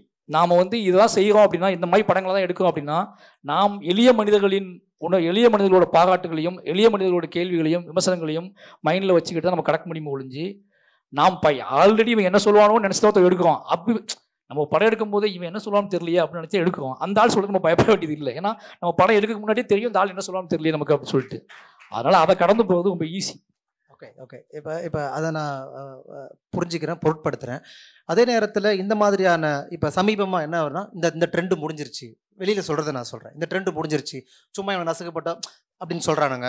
அப்புறம் இந்த ட்ரெண்டு முடிஞ்ச மாதிரியான ஒரு தோரணையை வெகுஜன ஊடகங்களில் ஒரு விவாதமாக மாற்றுறாங்க. இதுக்கு சாதகமாக பேசுகிறதும் இருக்குன்றப்போ நம்ம அதை பொருட்படுத்த தேவையில்லை. ஆனால் இந்த மாதிரியான ஒடுக்கப்பட்ட பிரதிகளை, விளிம்புநிலை மக்களை தொடர்ந்து படைப்புகளாக எழுதக்கூடியவர்கள் தங்களை இன்னும் சுய விசாரணை செய்து கொள்ளக்கூடிய இடங்களாக அல்லது அரசியல் நகர்வுகளாக நீங்கள் எதை பார்க்குறீங்கன்னு நான் தெரிஞ்சுக்க விரும்புகிறேன். இப்போ நம்ம வந்து பொலிட்டிக்கலான படங்கள் தொடர்ந்து எடுக்கிறோம். இந்த பொலிட்டிக்கலான படங்கள் வந்து இதே மாதிரி எடுக்கிறாங்கப்பா, திரும்ப சோகத்தையே காட்டுறாங்கப்பா, திரும்ப நீங்களும் அடிக்கிறீங்கப்பா, வன்முறையை நீங்களும் தான் செய்கிறீங்க, இப்போ நம்ம அதுக்கு எதிர்ப்புணர்வுன்னு பேர்லாம் சொல்கிறோம் திரும்ப திரும்ப. பட் ஆனால் இது இது இது ஒரு விதமான ஒரு அயற்சி உருவாக்கக்கூடிய தோரணையை தொடர்ந்து உருவாக்குறாங்க. We don't mind that, okay. But at the same time இந்த தலித் படைப்புகளை, இந்த விளிம்புநிலை மக்களை படைப்புகளை எழுதக்கூடிய நம்ம இந்த சொசைட்டி, இந்த பீப்புள்ஸ் படைப்பு ரீதியாக இன்னும் தங்களை எங்கெங்கே முன்னகர்த்தி கொண்டு போகணும் அப்படின்னு நீங்கள் சொல்ல விரும்புகிறீங்கன்னு கேட்குறேன். சினிமாவாக இருக்கட்டும், பிரதியாக தான் நான் கேட்குறேன். அது இல்லை, நம்ம சினிமாவை பற்றி பேசுகிறோம். இது முன்னாடி இதை வந்து இயக்கமாகவும் அரசியலாகவும் முன்னெடுக்கும் போதே இது நடந்திருக்கு. அவங்க காலம் முடிஞ்சு, இது அந்த காலம் முடிஞ்சு, இது நமக்கு தலைவர்களுக்குமே நடந்திருக்கு. அவங்களோட பீரியட் முடிஞ்சு, இவங்களோட பீரியட் ஸ்டார்ட் ஆகிடுச்சு. இது எல்லாமே நீங்கள் வந்து கீழே இருந்து ஒரு கேள்வியை ஒரு ரொம்ப ஸ்ட்ராங்கான ஒரு பெரிய அடுக்குமாடி கட்டடத்தை அசைக்கும் போது வரக்கூடிய எல்லா விமர்சனங்களும் வரதான் செய்யும். ஓகேங்களா? இப்போ நான் என்ன நினைக்கிறேன் அப்படின்னா, இப்போ இந்த மாதிரி கேள்விகள் கேட்கும்போது திருப்பி நம்ம அவங்களை தொந்தரவு பண்ண ஆரம்பிச்சிருக்கோம் அப்படின்னு தான் நான் நினைப்பேன். அவங்களால என்னென்னா இந்த படத்தில் அது இருக்கக்கூடாதே அப்படிங்கிற பயம் இருக்குல்ல. ஏன்னா அவன் வந்து அவனுக்கு நம்ம வந்து ஒரு எதிர்பார்க்க அவனால் கடந்து போக முடியாத சலனத்தை நம்ம உருவாக்கியிருக்கோம். ஏதோ ஒரு படம் ஓடும், அந்த படத்தை நம்ம புறக்கணிச்சிடலாம். வேறு நிறைய படங்கள் வருது, அந்த படத்தை பார்க்கலாம்னு வாழ்ந்துக்கிட்டு இருந்த ஒருத்தனை ஏதோ ஒரு படம் வரும், அது நம்ம கண்ணுக்கே வராது, நம்ம அதை பற்றி யாரும் பேச மாட்டாங்க, நம்மளும் அதை பற்றி பேசணும்னு அவசியம் கிடையாது, அது ஒரு கேள்வியாகவே மாறாது. இன்றைக்கி அப்படி இல்லை. இன்றைக்கி எல்லா ரைட்டர்கிட்டையும் எல்லா டைரக்டர்கிட்டையும் அந்த கேள்வி வைக்கப்படுது இல்லை. அப்போ இங்கே வந்து ஒரு பொலிட்டிக்கல் கரெக்ட்னஸ் செட் பண்ண விஷயங்கள் இருக்குல்ல, இதுதான். இப்போ நல்லா புரிஞ்சுக்கோங்க, யாருக்குமே நான் படம் எடுக்கிறதோ, ரஞ்சித் அண்ணன் படம் எடுக்கிறதோ, இல்லை மற்ற இயக்குநர்கள் படம் எடுக்கிறதெல்லாம் பிரச்சனை கிடையாது. அந்த படங்களுக்குள் தொடர்ந்து பாதுகாக்கப்படும் பொலிட்டிக்கல் கரெக்ட்னஸ் இருக்குல்ல, அதுதான் எங்கள் எல்லாத்துக்குமே. எதெல்லாம் நீங்கள் சொன்னீங்களா, கச்சா பொருள்னு சொன்னீங்கல்ல, அது மாதிரி அந்த சினிமாவுக்கு ரொம்ப ஈஸியான சில விஷயங்கள் இருந்துச்சு. நீங்கள் ஈஸியாக சிரிக்க வைக்கலான்னு ஒன்று இருந்துச்சு, ஈஸியாக வந்து கைத்திட்டு வைக்கலான்னு ஒன்று இருந்துச்சு. எதெல்லாம் சொன்னால் ஈஸியாக கைத்திட்டுவாங்க, ஈஸியாக சிரிப்பாங்க, அந்த நெரட்டிவை உடச்சி அது இல்லாமலேயே கமர்ஷியல் ஹிட் கொடுக்க முடியும், அது இல்லாமலே பெரும்பான்மை மக்களை கொண்டாட வைக்க முடியும். இப்போ யோசிச்சு பார்த்தீங்கன்னா, ரஞ்சித் அண்ணன் படங்கள்ல என்னோட படங்கள் நான் நல்லா யோசிச்சு அப்பப்போ நான் பெருமையாக சொல்லுவேன் அஸ்டன்கிட்ட, நீ எதெல்லாம் நீ வந்து எதெல்லாம் சினிமாவுக்கு கமர்ஷியல் ஹிட்டுக்கு நீ நினச்சிக்கிட்டு இருந்தியோ அது எதுவுமே இல்லாமல் இந்த படங்கள் வெற்றி அடைஞ்சிருக்கு. எந்த ஹீரோவும் போய் பயங்கரமாக குத்து டான்ஸ் ஆட மாட்டான், எந்த ஹீரோவும் போய் ஒருத்தர் டபுள் மீனிங்ல பேச மாட்டான், கலாய்க்க மாட்டான், அவன் குடிச்சிட்டு குடிய பெருமையாக பேச மாட்டான், இது எதுவுமே பெண்களை இழிவாக பார்க்க மாட்டான், ஒரு ஷார்ட் இருக்காது. இப்படி எதுவுமே நீ எதுக்கெல்லாம் பயங்கரமாக ரைஸாகி கைத்திட்டியோ டக்குன்னு உன்னோட அறிவை ஒரு போதை மாதிரி அப்படி உள்ள நுழைஞ்சவனே கைத்திட்டுள்ள, அதை யார் சொல்றானே தெரியாமல் அந்த வார்த்தையை கேட்ட அடுத்த செகண்ட் கைத்திட்டுள்ள. அப்படி ஒரு வார்த்தை படத்தில் இருக்கவே இருக்காது, அப்படி ஒரு வார்த்தை இருக்காது, அப்படி ஒரு ஷார்ட் இருக்காது, டக்குன்னு வா அப்படி ஒரு ஷார்ட் இருக்காது. அப்போ இதெல்லாம் உடைச்சிட்டு இந்த படங்கள் ஹிட் ஆனது தான் ஒரு சிக்கல். அப்போ திருப்பி அதை பண்ண முயற்சி பண்ணும்போது என்னன்னா, எப்படி முயற்சி பண்ணுறது? அப்போ இதன் மீது ஒரு அயற்சியை உருவாக்கி திருப்பி அது வேணும், அது வந்தால் தான் நிறைய பேரால் படமே எடுக்க முடியும். இங்கே அப்படி சூழல் இருக்கு. திருப்பி அந்த பொலிட்டிக்னஸ் கரெக்ட்னஸ் இல்லாமல் கதை சொல்லும் போதே அவங்களுக்கு கதை சொல்ல போகும்போது இது என்ன சொல்லுவானுன்னு தெரியல அப்படிங்கிற பயம் வந்து அவங்களுக்கு, நமக்கு ஒரு பயம் இருந்துச்சு இல்லை, இந்த கதையை எப்படி சொல்ல போகிறோம் அப்படின்னு இருந்துச்சு இல்லை. இப்போ அப்படியே உள்டாவாகி இதை சொல்லும் போதே, தம்பி அதெல்லாம் வேண்டாம்ப்பா, கலாய்ப்பாங்கப்பா, திட்டுவாங்கப்பா, ஓட்டுவாங்கப்பா, அப்படி ஒரு பயம் வந்தது தான் அவங்களுக்கு தாங்கிக்க முடியல. இப்போ அப்படிதான் நம்ம பார்க்கணும் இந்த விஷயத்தை. என்னன்னா, நான் பெரிய கதை சொல்ல போகும்போது எனக்கு ஒரு பயம் இருந்துச்சு. கதை சொல்லிட்டு வரும்போதே அவன் டாக்டர் அம்பேத்கர் ஆவேன்னு சொன்னான்னு இருக்குல்ல, அந்த இடத்துக்கு வரும்போதே அவன் கண்ணை பார்ப்பேன், பிடிச்சோட கண், அந்த கண்ணு லைவா இனி அப்படியே கண் இமைக்காம பார்த்துக்கிட்டு இருக்குன்னா கடந்து போவேன். அந்த கண்ணு அப்படியே அந்த கண்ணில் தெரிஞ்சிடும். அந்த கண்ணு வந்து அப்படியே ஒரு சின்னதாக ஒரு ரவுண்ட் அடிச்சுட்டு போகும். ஓகேங்களா? அந்த ரவுண்டில் வந்து இந்த கதை மூவ் ஆகணுமா வேண்டாமான்னு முடிவு பண்ணுவேன். அப்படியே ஒரு 100 புடிசை கடந்து வைப்பேன். இன்னைக்கு அது அப்படியே உள்டாவாகி ஒரு ஃபர்ஸ்ட் சீட்டில் ஒரு பொண்ணு ஓடி வரா சார், ஹை ஸ்பீட் ஷாட்டில் ஓடி வரா சார் சொல்ல முடியல அவனால். ஓகேங்களா? ஒரு பொண்ணு ஓடி வரா, மழை சோர்னு பெய்யுது, இப்படியே அவன் கதையை ஆரம்பித்த எல்லா விஷயத்துலையும் அதை நெகட்டிவாக மாற்றிட்டோம். அப்போ அவனுக்கு என்னன்னா, அவன் வாசிக்க வேண்டியது இருக்குது. நீ ஒரு நல்ல படம் எடுக்கணும் அப்படின்னா அவன் நிறைய வாசிக்க வேண்டியது இருக்குது, நிறைய சினிமா பார்க்க வேண்டியது இருக்குது. என்னடா சினிமா பார்க்காமலேயே வாசிக்காமலே படம் எடுத்து ஹிட்டாகக்கூடிய இடத்துல சினிமா இருந்துச்சு. இன்னைக்கு வாசிச்சு நீ அப்படியே படம் எடுத்து சக்ஸஸ் ஆனா நீ பொதுமக்களையும் எதிர்கொள்ளணும்னு இடத்த வந்திருக்குல்ல, பொதுமக்களோட ஒரு கேள்வி கேட்பான், நீ எதிர்கொள்ளணும் இடத்துக்கு வந்திருக்கல சினிமா. அந்த சினிமாவின் மீது தான் அவனுக்கு ஒரு பயம் வந்திருக்கு. அது நீங்க அப்படியே அதை உல்டா பண்ணி நம்ம மீது அயற்சியாக திருப்புறான். அது கிடையாது, அவன் பயங்கரமா வேலை செய்ய வேண்டியிருக்கு. அவன் வெறுமனே படம் எடுத்துட்டு போனா நம்மளை கேள்வி கேட்பாங்களா, அந்த கேரக்டர் யாருன்னு கேட்பாங்க, நம்ம என்ன பதில் சொல்றது, அதுவும் கேரக்டர் அப்படிதான் சொல்லிட்டு இருந்தாங்க. அதுவும் ஃப்ரெண்டு, ஹீரோட ஃப்ரெண்டு, அது பக்கத்து வீட்டு பொண்ணு. பக்கத்து வீட்டு பொண்ணா அது யாருன்னு கேட்கறாங்க. இப்போ பக்கத்து வீட்டு பொண்ணு அந்த பொண்ணுக்கு அந்த ட்ரெஸ் கொடுத்தேன்னு கேட்கறாங்க. பக்கத்து வீட்டு பொண்ணு தானே, அந்த பொண்ணு என் படிக்கட்டில் ஐஸ்பீல் ஓடிவதுன்னு கேட்கறாங்க. ஓகேங்களா? அந்த கேள்வியை தான் இது இந்த விஷயத்தை தான் என்ன பண்றான்னா இந்த பக்கமா திருப்புறான். நான் எளிமையா ரொம்ப ஈஸியா எனக்கு பிடிச்சவங்க நாங்களாம் சேர்ந்து ஒரு படம் எடுத்துக்கிட்டு நாங்களா வந்து எங்கள் முதலாளிகள் இருக்காங்க, நாங்களா இருக்கோம், நாங்கள் டக்குன்னு ஒரு நாள் கதை ரெடி பண்ணி 35 நாள் படத்தை முடிச்சுக்கோம், 40 நாள் படத்தை முடிச்சிருவோம். அந்த படம் ஹிட் ஆகி போயிட்டு இருந்துச்சு. இன்னைக்கு அப்படி இல்லை. ஒரு திரைக்கதை எழுதும் போது 2 ரைட்டர் தேவைப்படுறாங்க, கூட ஒரு ஸ்கிரிப்ட் டாக்டர் தேவைப்படுறாங்க. தலைவா இதை பார்த்து சொல்லு தலைவா அப்படிங்கிற இடத்துக்கு வந்து சினிமா வந்துருச்சு. இல்லை ஏதாவது இருந்தால் தூக்கி போட்டு தலைவா, இது எனக்கு தெரியல, இது இருக்கா. நான் நிறைய பேர் கேள்விப்பட்டிருக்கேன். எனக்கே வந்து நிறைய பேர் அனுப்புவாங்க. எனக்கே நிறைய பேர் தலைவா ஸ்கிரிப்ட் இருக்கு, அதை கேட்டு கொஞ்சம் ஏதாவது தப்புன்னு தான் நம்ம இழுத்து விட்டுதியா அப்படின்னு சொல்லுவாங்க. என்ன தப்புன்னா எதை கேள்வி கேட்பாங்கன்னு அவங்களுக்கு தெரியும். ஆனால் அவங்க வழியில் அவங்க எழுதி பழகிருப்பாங்க, அதை எழுதிடுவாங்க. தலைவா இதுக்குமா கேள்வி கேட்பாங்க அப்படின்னு கேட்பாங்க. என்கிட்ட ரொம்ப நண்பர்களாக இருப்பாங்க, அவங்க பொது புத்தியில் வாழ்ந்துருப்பாங்க. ஏவா இதெல்லாம் வந்துச்சுன்னா பிறந்துருவாங்க அப்படின்னா வச்சுங்க. அப்போ தூக்கி விட்டு தலைவா அது செம சீன் ஆச்சு தலைவா. செம சீன் ஒன்று இருக்குல்ல, செம சீனை நம்ம வந்து முதல்ல அதை வந்து நம்ம அறிவுக்கு உட்படுத்தியிருக்கோம். என்ன செம சீன், என்ன அடிப்படையில் செம சீன் ஒரு கேள்வி வந்திருக்கு. அதை தான் அவங்க என்ன பண்ணுறாங்க அப்படின்னா, இது போதும்பா இது போதும்பா அப்படின்னா, ஃப்ரீயாக விடுங்களா, சினிமா விடு, அது ஃப்ரீயாக எடுக்க விடுங்கிறது. அவன் என்னன்னா அவன் இங்கே இருந்த ஆல்ரெடி ஈஸியாக எளிமையாக இருந்த சக்ஸஸை திருப்பியாக அனுபவிக்கணும்னு ஆசைப்படுறாங்க. இன்னைக்கு சக்ஸஸ் அடைஞ்சுக்க அத்தனை பேருமே எளிமையான முறையில் சக்ஸஸ் அடையல. அவங்க தன்னை பற்றி, தன்னோட அரசியலை பற்றி, தன் வாழ்க்கையை பற்றி முழுமையாக தெரிஞ்சுக்கிட்டு எதிர்த்தாப்புல இருக்கிற பணம் போடுற ஒருத்தங்கிட்ட அவரை நம்ப வச்சு அவர் கூட சேர்ந்து ட்ராவல் பண்ணி அந்த பணத்தையும் வாங்கி கொடுத்து, அந்த பணத்தையும் ஜெயிக்க வச்சு, போட்ட பணத்துக்கு திருப்பி பணமும் வாங்கி கொடுத்து, அதுக்கு பதிலாக அவங்க நல்ல மரியாதையும் வாங்கி கொடுத்து, நல்ல பேரையும் வாங்கி கொடுத்து, இந்த மாதிரி படத்துக்கெல்லாம் நல்ல நல்ல மனசு வேணும்ப்பா ப்ரொடியூசருக்கு அப்படி சொல்கிறக்கூடிய பேரையும் நம்ம வாங்கி கொடுத்துருக்கோம். ஓகேங்களா? நாம் உருவாக்குறது சாதாரண விஷயம் கிடையாது. இப்போ நம்ம கூட ஸ்டேஜ் ப்ரொடியூசர்லாம் சந்தோஷப்படுறாங்க. ஓகேங்களா? ஒரு நல்ல மரியாதை இருக்கு அவங்களுக்கு. இதை வந்து ரொம்ப சாதாரண விஷயம் கிடையாதுன்னு தெரிஞ்சுக்கிட்டதுனால இதன் மீது ஒரு அயற்சியை உருவாக்குவதற்கான ரொம்ப ஈஸியான நடைமுறைகளை மறுபடியும் பழைய கதையை திறக்கிறதுக்கான வேலைகள் நடந்துட்டு இருக்கும். சூப்பர். ரொம்ப முக்கியமான ஒரு பதில் அவர் சொன்னார். ஏன்னா இந்த கிரியேட்டிவ் ஸ்பேஸில் இருக்கிறவங்களுக்கு ஒரு கேள்வி இருந்துகிட்டே இருக்கும். நம்ம ஒரு கருத்தையை ரொம்ப ப்ரோக்ரெசிவாக சொல்லும் போது அதனுடைய பொலிட்டிக்கல் கரெக்ட்னஸால் அதனுடைய சுவாரஸ்யம் அடிபட்டு போயிடுமோ அப்படிங்கிறது வந்து தமிழ் ஷோவில் நீண்ட காலமாக நகைச்சுவைங்கிற பேரில், பெண்களை கேலி செய்கிற பேரில், அப்புறம் உடல் ரீதியான பாடி ஷேமிங் பண்ணுற பேரில் ரொம்ப ஈஸியாக சுவாரஸ்யமான சில காட்சிகளை வந்து தமிழ் சினிமாவில் வச்சிட முடியும்.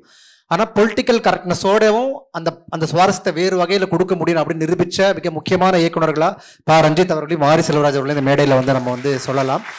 ஸோ அப்கமிங் ரைட்டர்ஸ்க்கு ரொம்ப முக்கியமான ஒரு ப்ராசஸாக வந்து அதை வந்து நம்ம வந்து அதை பார்க்கலாம். முக்கியமான விஷயம் சொல்லணும்னு நினச்சேன். இந்த பரியரம்பு மல்ல ஒரு பாட்டு இருக்கு, இந்த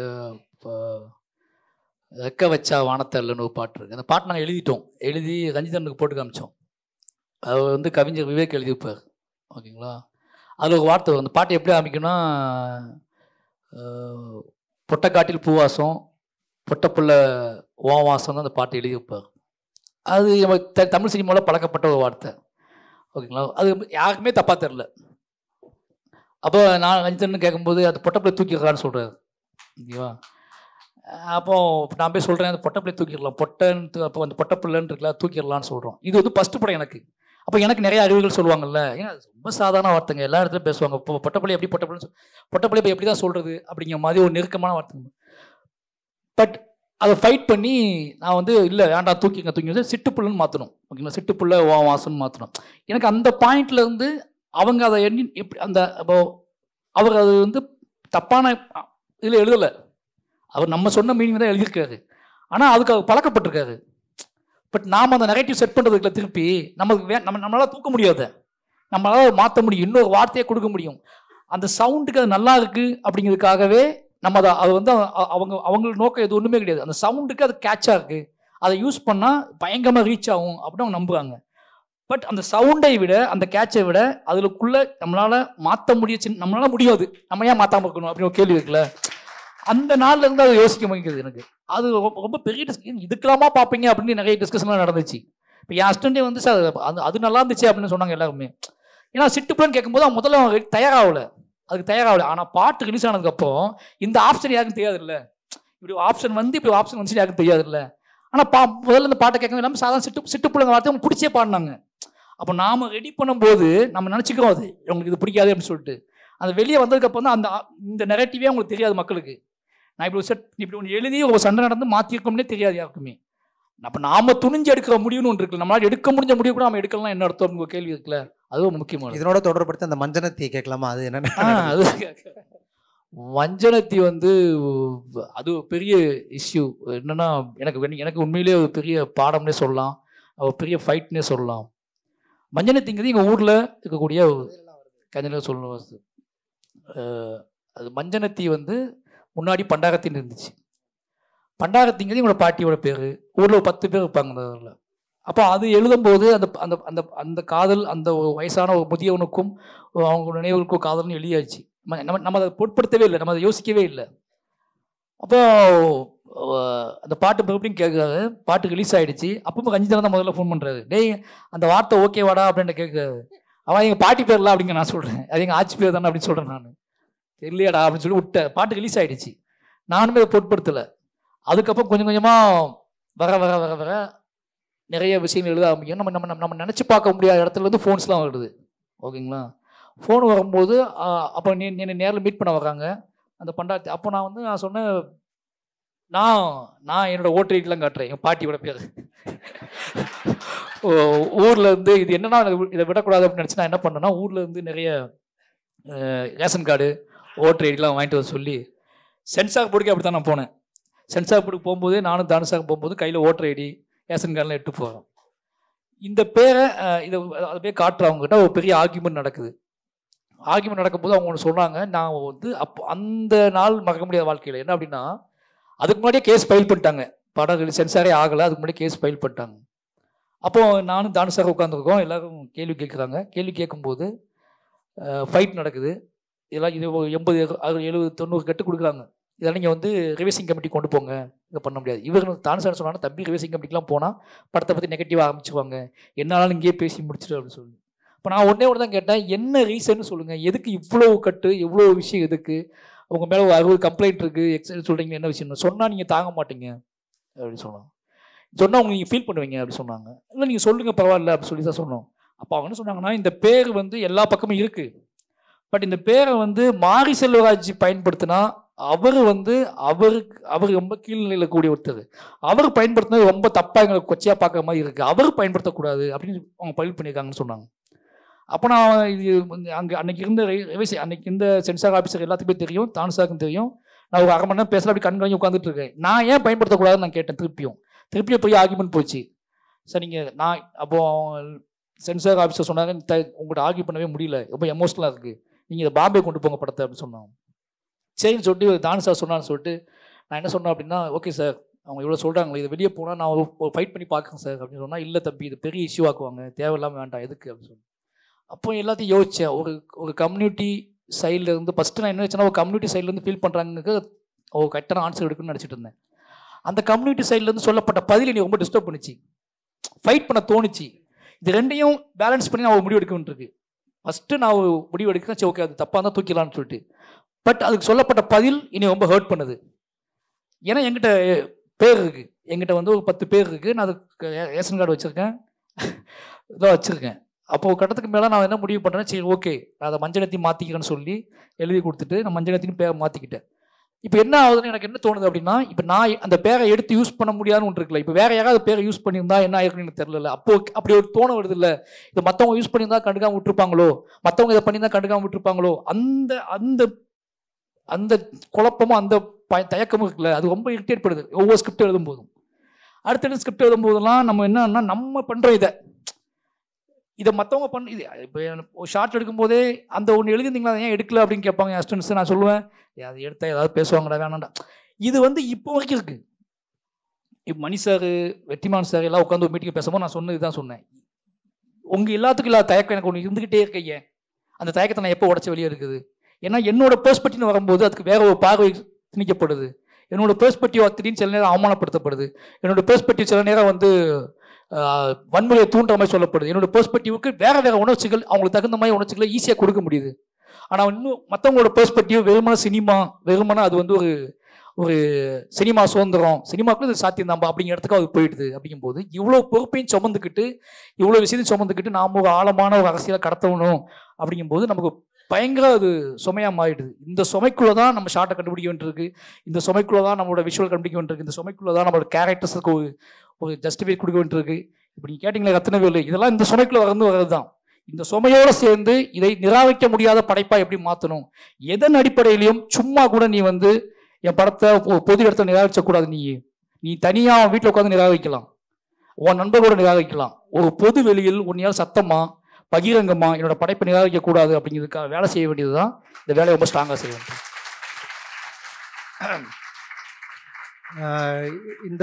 இந்த பதில் வந்து 2 விஷயத்தில் முக்கியமான பதிலாக பார்க்குறேன். ஒன்று, ஒரு ஒடுக்கப்பட்ட மக்களுடைய லைஃப்பை நம்ம சொல்லும் பொழுது அதுக்கு வெவ்வேறு விதமான கற்பிதங்களை சொல்கிறாங்க. அவங்க கையில் கத்தி பிடிக்கும் போது வேறு விதமான நரேட்டிவும், அதே ஒரு ஒடுக்கப்பட்டவங்க கையில் கத்தி பிடிக்கும் போது இருக்கிற நரேட்டிவும் வந்து டோட்டலாக வேற ஒன்றா மாற்றுறாங்க. இவ்வளோ நெருக்கடிகளுக்கு நடுவில் ஒரு பொலிட்டிக்கல் கரெக்ட்னஸ் இருக்கணும். நம்ம ஹீரோ கையில் கத்தி எடுத்தால் அதுக்கு 1000 காரணம் நம்ம சொல்லணும். இவ்வளோ நெருக்கடிகளுக்கு நடுவில் ஒரு கதையை வந்து நம்ம சொல்லணும் அப்படின்னும் போது அந்த கதையை சொல்லக்கூடிய இடம் என்பது அது எழுதுவதாக தான் இருக்குது. முதல்ல எழுதி தான் அதை வந்து நீங்கள் வந்து பண்ணுறீங்க இல்லையா? இப்போ இந்த எழுதும்போது இருக்கிறதுலேருந்து கடந்து போய் இடம் என்னன்னா, இந்த படம் இந்த கதை இன்னைக்கு வாழக்கூடிய மனிதனுக்காக இல்லை அப்படிங்கிற ஒரு சின்ன புரிதலில் தான் நான் வந்து திருப்தி அடைகிறேன். இதை வந்து இவன் நிராகரிச்சா கூட இவனோட சந்ததி இந்த படத்தை பார்க்கும், இது இந்த படம் வந்து இருக்கும், அந்த நம்பிக்கையில் தான் நம்ம எழுதி முடிக்கிறோம். நம்ம காம்ப்ரமைஸ் இருக்குல்ல, இந்த காம்ப்ரமைஸ் ஏதாவது பண்ணுவோம்ல, ஓகே நான் வேற மாதிரி சொல்கிறேன், அந்த வேற மாதிரி நீ ஏன் அப்படி சொல்லலை, நீ ஏன் வேற மாதிரிக்கு சொல்ல, அந்த நிர்பந்தத்துக்கு நீ ஏன் தள்ளப்படுறன்னு கேள்வி இருக்க. அந்த நிர்பந்தம்க்கு நான் நிராகரிக்கப்பட்டவனு பயம் மட்டும் இல்லை, நிராகரிக்கப்பட்டக்கூடாது. ஏன்னா பின்னாடி வர ஒருத்தனுக்கு நம்ம வந்து நம்ம சந்ததியும் முக்கியம், இங்கே நிராகரிச்சுக்கிட்டு இருக்கிற இல்லை நிராகரிக்கிற மாதிரி நடிக்கிற சந்ததியும் நமக்கு முக்கியம். ஏன்னா இவனுக்கு ஒரு பிள்ளை இருக்குது, இவனுக்கு ஒரு குடும்பம் இருக்குது, இவனுக்கு ஒரு சந்ததி இருக்குது. அது நம்மளை வந்து எதுவுமே தெரியாமல் பார்க்கும். அது தெரியாமல் போக்கு அதுக்கு நம்ம என்ன ஃபீட் பண்ணுறோன்னு இருக்குல்ல, அதில் முக்கியமான பங்காக நான் பார்க்குறேன். ஓகே. ஸோ நான் அதை எப்படி புரிஞ்சுக்கிறேன்னா, சமகால பிரதிபலிப்பை தாண்டி காலத்தில் அதனுடைய பெரும்பான்மை எண்ணங்கள் ரொம்ப யோசித்து அந்த பிரதியை நம்ம எழுதணும் அப்படிங்கிற மாதிரி தான் நீங்கள் வந்து சொல்கிறீங்க. ஓகே. கொஞ்சம் ரொம்ப சீரியஸாக போன மாதிரி இருந்தது. உங்களுடைய கதைகளில் ஓவராலாக பார்க்கும்போது டீச்சருங்களுக்கும் உங்களுக்கு பயங்கரமான ஒரு இவருடைய எல்லா கதைகளையும், தாமிரபரணியில் கொல்லப்படாதவர்களாக இருக்கட்டும், அப்புறம் வந்து பெரும்பாலும் அந்த அவருடைய பால்ய காலமும் அந்த டீச்சர்களுக்கும் அவர்களுக்குமான அந்த உறவு வந்து திரும்ப திரும்ப கதைகளில் ஊடாடிட்டே இருக்கு. அந்த சைல்டுஹுட் பாய்ஹுட் போர்ஷன்ஸ் வந்து உங்களை பயங்கர இம்பேக்ட் பண்ணியிருக்கு உங்களோட கதைகளுக்குள்ள ஆக்சுவலாக. அதுக்கப்புறம் நீங்கள் சென்னை மாதிரியான உலகத்துக்குள்ளே வந்துட்டீங்க.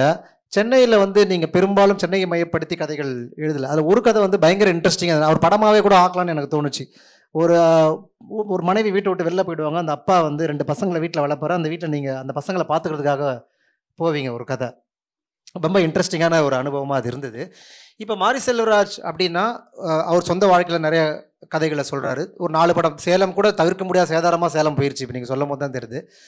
இப்போ இந்த 4 படமும் திருநெல்வேலி, 5வது படமும் திருநெல்வேலி. இன்னும் இது திரும்ப ஒரு பன்முகத்தன்மையிலேருந்து விலகி ஒரு ஷீரோ டைப்புக்குள்ளே போகிற மாதிரி உங்களுக்கு தோணலையா? வெவ்வேறு நிலப்பரப்பு நீங்கள் அட்ரஸ் பண்ண விரும்புகிறீங்களா?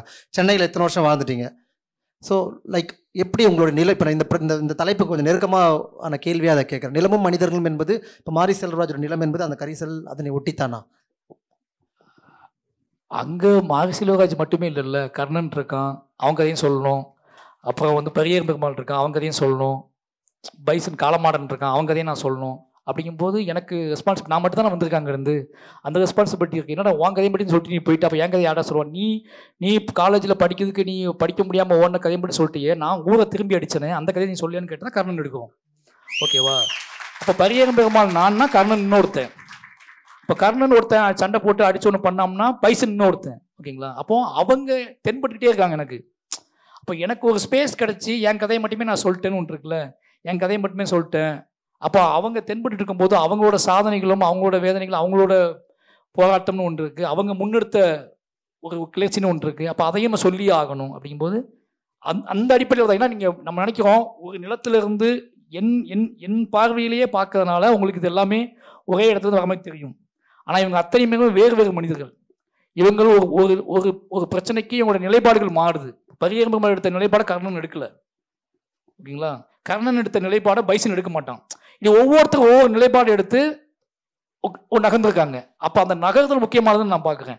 அப்போ இவங்க எல்லாருமே வேறு வேறு கதைகளுக்கு உட்பட்டவங்க. ஒரே ஒரு வாழ்வுக்கு உட்பட்டவங்களே இருந்தால் கூட அவங்க எடுத்த நகர்வுகள் இருக்குல்ல, அவங்க எடுத்த நிலைப்பாடுகள் இருக்குல்ல, அதெல்லாம் வேறு வேறு.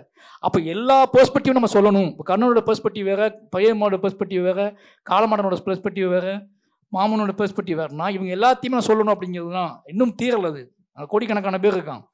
அப்போ கோடிக்கணக்கான பேருக்கும் பெர்ஸ்பெக்டிவ் வேறு இருக்குது. ஒவ்வொருத்தர் ஒவ்வொன்று சொல்கிறான். ஆனால் எல்லாரும் சென்றடையக்கூடிய இடமும் ஒன்று இருக்குல்ல, விரும்பக்கூடிய இடம் ஒன்றா தான் இருக்குது.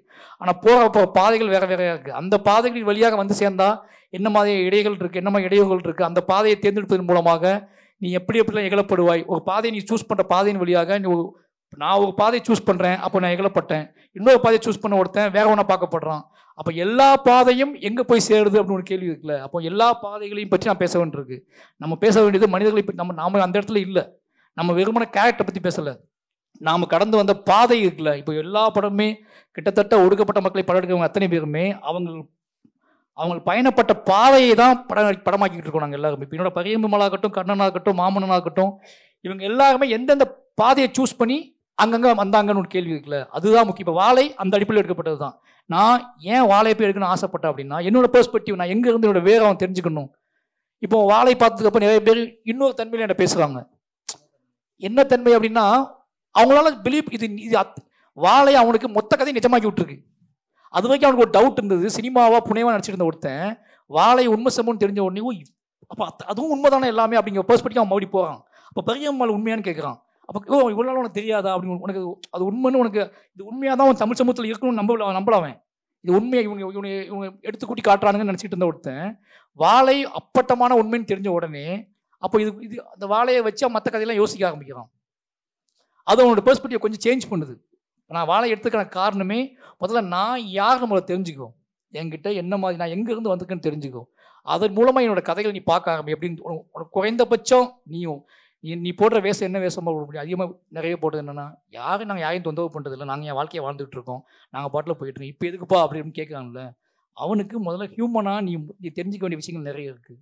ஒரு கதையை எப்படி புரிந்து கொள்வது, ஒருத்தனோட வழியை எப்படி புரிந்து கொள்வது, ஒருத்தன் ஏன் அதை சொல்கிறான், இவ்வளோ மெனக்கிட்டு ஏன் அதை சொல்கிறான், இவ்வளோ பெயின் பண்ணி ஒரு புடிசட்டு போய் உட்காந்து கதை சொல்லி இவ்வளோ பண்ணி இவ்வளோ வேலை பார்த்து எனக்கும் ஆசை இருக்காதா என்ஜாய் இப்படி படம் எடுக்கணும்னு சொல்லி, எனக்கும் பயங்கரமாக ஷார்ட் எடுக்கணும்னு ஆசை இருக்காதா, நான் ஏன் திருப்பி அந்த சகதிக்குள்ளே போகிறேன், நான் ஏன் திருப்பி அந்த மாட்டை பின்னாடி அலைகிறேன், நான் ஏன் திருப்பி போய் தண்ணிக்குள்ளே புரிஞ்சு கதறேன் அப்படின்னா எனக்கு சொல்ல வேண்டிய தேவை இருக்குது. அதை எடுக்கும் போதே நான் டிப்ரெஷன் தான் ஆகுறேன் அதிகமாக. ஒரு சினிமாவை இவ்வளோ டிப்ரெஷனுக்குள்ள போய் எடுக்கணும் அவசியமே கிடையாதுல்ல, அப்படிதான் நினைப்பான். எதுக்கு சரி இந்த இடையிடா இப்போ இதனை ஒட்டி இன்னொன்மை அவங்க விமர்சனத்துடைய பார்வையில் தான் சொல்கிறேன். அந்த காட்சிப்படுத்துகிற விதம் ரொம்ப ஹாண்டிங்காக இருக்குன்னு சொல்லிட்டு இருக்காங்கல்ல. எனக்கு அதில் உடன்பாடு இல்லை. ஏன்னா அது உங்களோட அனுபவத்தில் அந்த நீங்கள் அப்படி காட்ட நினைக்கிறீங்க. உதாரணத்துக்கு மாமன்ல அந்த கிணத்து கல்லடிக்கிற சீனாக இருக்கட்டும், சில கோராமைகளை வந்து காட்சிப்படுத்துறதுல வந்து அது மாமன்ல சுத்திய கன் வச்சு ஷூட் பண்ணியிருந்தாங்கன்னா ஹாண்டிங் இருந்துக்காது அவங்களுக்கு. அது யாரு அந்த அந்த ஹாண்டிங் அப்படிங்கிறது அவங்களுக்கு ஏற்பட்ட உணர்வு தான் ஹாண்டிங். அவங்க என்ன நினைக்கிறாங்கன்னா அது அவங்க அந்த கல் அங்கே போய் விழுது, விஷுவல், இந்த கல் திரையிலே விழணும், அந்த கண்ணு அந்த தோட்டாக்கள் திரைக்குள்ளே திரிக்கணும், அந்த ரத்தம் திரைக்குள்ளே திரிக்கணும், அந்த ரத்தம் கொஞ்சம் கூட தன்னோட மேலே பற்றக்கூடாது அப்படின்னு அவங்க நினைக்கிறாங்க. தன்னோட உள்ளுக்குள்ள அந்த கல் வந்து விழுந்துடக்கூடாதுன்னு நினைக்கிறாங்க. நம்ம அந்த கல்லை அப்படி திரையை கிழிச்சிக்கிட்டு அந்த கல்லை வெளியே வீசிட்டோம் அப்படின்னா அவங்களுக்கு வந்து அவ்வளோதான். நம்ம எடுக்கும்போதே ரொம்ப கம்மியாக தான் எடுப்போம். அவங்களுக்கு அது எடுக்கப்பட்ட விதத்துலேயோ சொல்கிறது ஹாண்டிங் எடுக்கப்பட்ட விதத்தில் சொல்லுவாங்க, எடுக்கப்பட்ட விதத்தில் இருந்ததே கிடையாது. நமக்கே தெரியும் நம்மளால் முடியாது அதை எடுக்கிறதுக்கு. இன்னுமே அதோட கொடூரத்தின் உச்சம் நமக்கு தெரியும். நம்மளால் எடுக்க முடியாமல் தான் முடிஞ்ச அளவுக்கு எடுத்துகிட்டு வரோம். அதை இன்னும் அதோட உண்மை தன்மைக்கு பக்கத்தில் போய் எடுக்கணும்னா அது வேற. நம்ம அப்படி எடுத்ததே கிடையாது இப்போ வரைக்கும். நான் சொல்லுவேன் ஓப்பனாக, நிறைய மெம்மாலேருந்து வாழை வரைக்கும் சொல்லுவேன், பைசன் வரைக்கும் சொல்லுவேன், நம்ம இன்னும் உண்மையை முழுசாக காட்டினதே கிடையாது. நாம் என்னன்னா, நாம் வீட்டுக்கு வந்ததுக்கப்புறம் ஒரு பெரும் துயரத்தை அனுபவித்ததுக்கப்புறம், வீட்டுக்கு வந்ததுக்கப்புறம், வீட்டுக்கு முழுக்க ஒரு நாள் ஃபுல்லாக துயரத்தை அனுபவிச்சதுக்கப்புறம் காலையில் எழுந்திரிச்சு வழக்கம் போல் குளித்து சாப்பிட்டுட்டு நம்ம ட்ரெஸ்லாம் போட்டு வேலைக்கு போவோம்ல, அப்போ பேசுவோம்ல, அந்த தொழில் தான் பேசிக்கிட்டு இருக்கோம் உங்ககிட்ட. அந்த துயரம் நடந்த அன்னைக்கே நம்ம பேசுவோம்ல, அந்த மொழியில் பேசினா என்ன ஆவாங்க? அந்த துயரத்தை பார்த்த அன்னைக்கு, அதை அனுபவித்த அன்னைக்கே நம்ம ஒரு பேசுகிறோம் அப்படின்னா நம்மளோட வாய்ஸ் எப்படி இருக்கும், நம்மளோட உடல் எப்படி இருக்கும், நம்ம உடல் நடுக்கம் எப்படி இருக்கும். ஆனால் அதை அனுபவிச்சுட்டு வந்துட்டு வீட்டுக்கு வந்து குளிச்சுட்டு தூங்கிட்டு காலையில் எழுந்திரிச்சு இதான் வாழ்க்கைன்னு கிளம்பி போவோம்ல, அப்போ போகும்போது பேருந்தில் பசியாகி போகும்போது என்ன தம்பி நேற்று அவ்வளோ விஷயமா கேள்விப்பட்டங்கும் போது நம்ம பேச ஆரம்பிப்போம்ல, அதுதான் இன்னைக்கு இவ்வளோ பஞ்சாயத்து பேசிட்டு இருக்காங்க. நம்ம பேசிட்டு இருக்கிறது ஆமாங்கய்யா இந்த மாதிரி ஊர்ல பஞ்சாயத்து நடந்து போச்சு, அதே ஆளு நடக்கும்போது கேட்டிருந்தாருன்னா அவன் யார் தெரியும் அப்படி பேசிக்க நம்ம. ஓகேங்களா? அப்போ நாம நம்ம நம்ம சொல்றதே வந்து ஒருத்தர் சொல்ல போறோம் அப்படிங்கனால நாமளே ஒரு நெகட்டிவ் செட் பண்ணிக்கிறோம் நமக்குள்ள. நம்மளை தேத்திக்கிறோம், நம்மளை வந்து நம்மளோட நிலையான தன்மைக்கு மாற்றிக்கிட்டு நம்ம பெர்ஸ்பெக்டிவ்லாம் உட்காந்து நம்ம சரியாக வச்சுக்கிட்டு அதுக்கப்புறம் பேச ஆரம்பிக்கிறோம். ஏன்னா நாம் உடஞ்சிடக்கூடாது, நாம் அன்பேலன்ஸ் ஆகிடக்கூடாது, நாம் உணர்ச்சிவசப்படக்கூடாது அப்படிங்கிறது. அப்போ எடுக்கும்போதே ஒரு படம் எடுக்கும்போதே என்னோட ஷார்ட் எடுக்கும்போதே நான் என்னையை கண்ட்ரோல் பண்ணிக்க வேண்டியது இருக்குது. ஏன்னா எனக்கு நடந்த உடனே திருப்பி நான் எடுக்கிறேன். அப்படிங்கும்போது இப்போ வாழை எடுக்கும்போதெல்லாம் எங்கள் அம்மா அழுகிற சீனை நான் எடுக்கும்போது அது அத்தனையும் நிஜம் எனக்கு தெரியும். இன்னும் சொல்ல போனால் அந்த இடத்துல நான் இல்லை, நான் என்ன ஓடிட்டேன். அப்போது திருப்பி எங்கள் அம்மா எங்கள் அப்பா அண்ணன் அக்காலாம் சொன்னதை வச்சு நான் திருப்பி அதை பார்க்கணுன்னு ஆசைப்பட்றேன். அன்றைக்கி அம்மா என்ன பண்ணாங்க தெரியுமான்னு அவங்க சொல்லியிருப்பாங்களே என்கிட்ட. இப்போ அதுக்கு ஒரு விஷுவல் நான் யோசிக்கிறேன். அப்படிங்கும்போது இந்த கோட்டு ரொம்ப ரொம்ப எக்ஸ்ட்ரீம் எமோஷனல் எனக்கு அது. இப்போ நான் அதை யோசிச்சு என்ன ஆகுதுன்னா, அம்மா எப்படி அழுதுருப்பாங்க, அம்மா எப்படி தட்டை தூக்கியிருப்பாங்க, அம்மா சாப்பாட்டை பார்த்து என்ன ஃபீல் பண்ணியிருப்பாங்க அப்படி யோசிக்கும்போது இது ரொம்ப கட்டத்துக்கு போனால் ரொம்ப டிப்ரெஷனுக்குள்ளே போயிடும். இது அந்த ஊர்லேயே போய் எடுக்கும், அந்த இடத்துலேயே போய் எடுக்கும். அப்படிங்கும்போது அது கொடுக்குற பெயின் சாதாரண பெயின் கிடையாது. ஆனால் ஏன் எடுக்கிறோம் அப்படின்னு இருக்குல்ல, ஏன் எடுக்கிறோம்னா நீ நிராகரிக்க முடியாத உன்னை உழுக்கக்கூடிய, உன்னை வந்து மாற்றக்கூடிய, அல்லது வந்து உன்னோட சந்ததியை மாற்றக்கூடிய, அல்லது இந்த டிஸ்கஷனை வந்து நீ என்னன்னா நீ வெறுமன ஜாதி சம்பந்தமான ஒரு டிஸ்கஷன் ஒதுக்கி வைக்கக்கூடாது.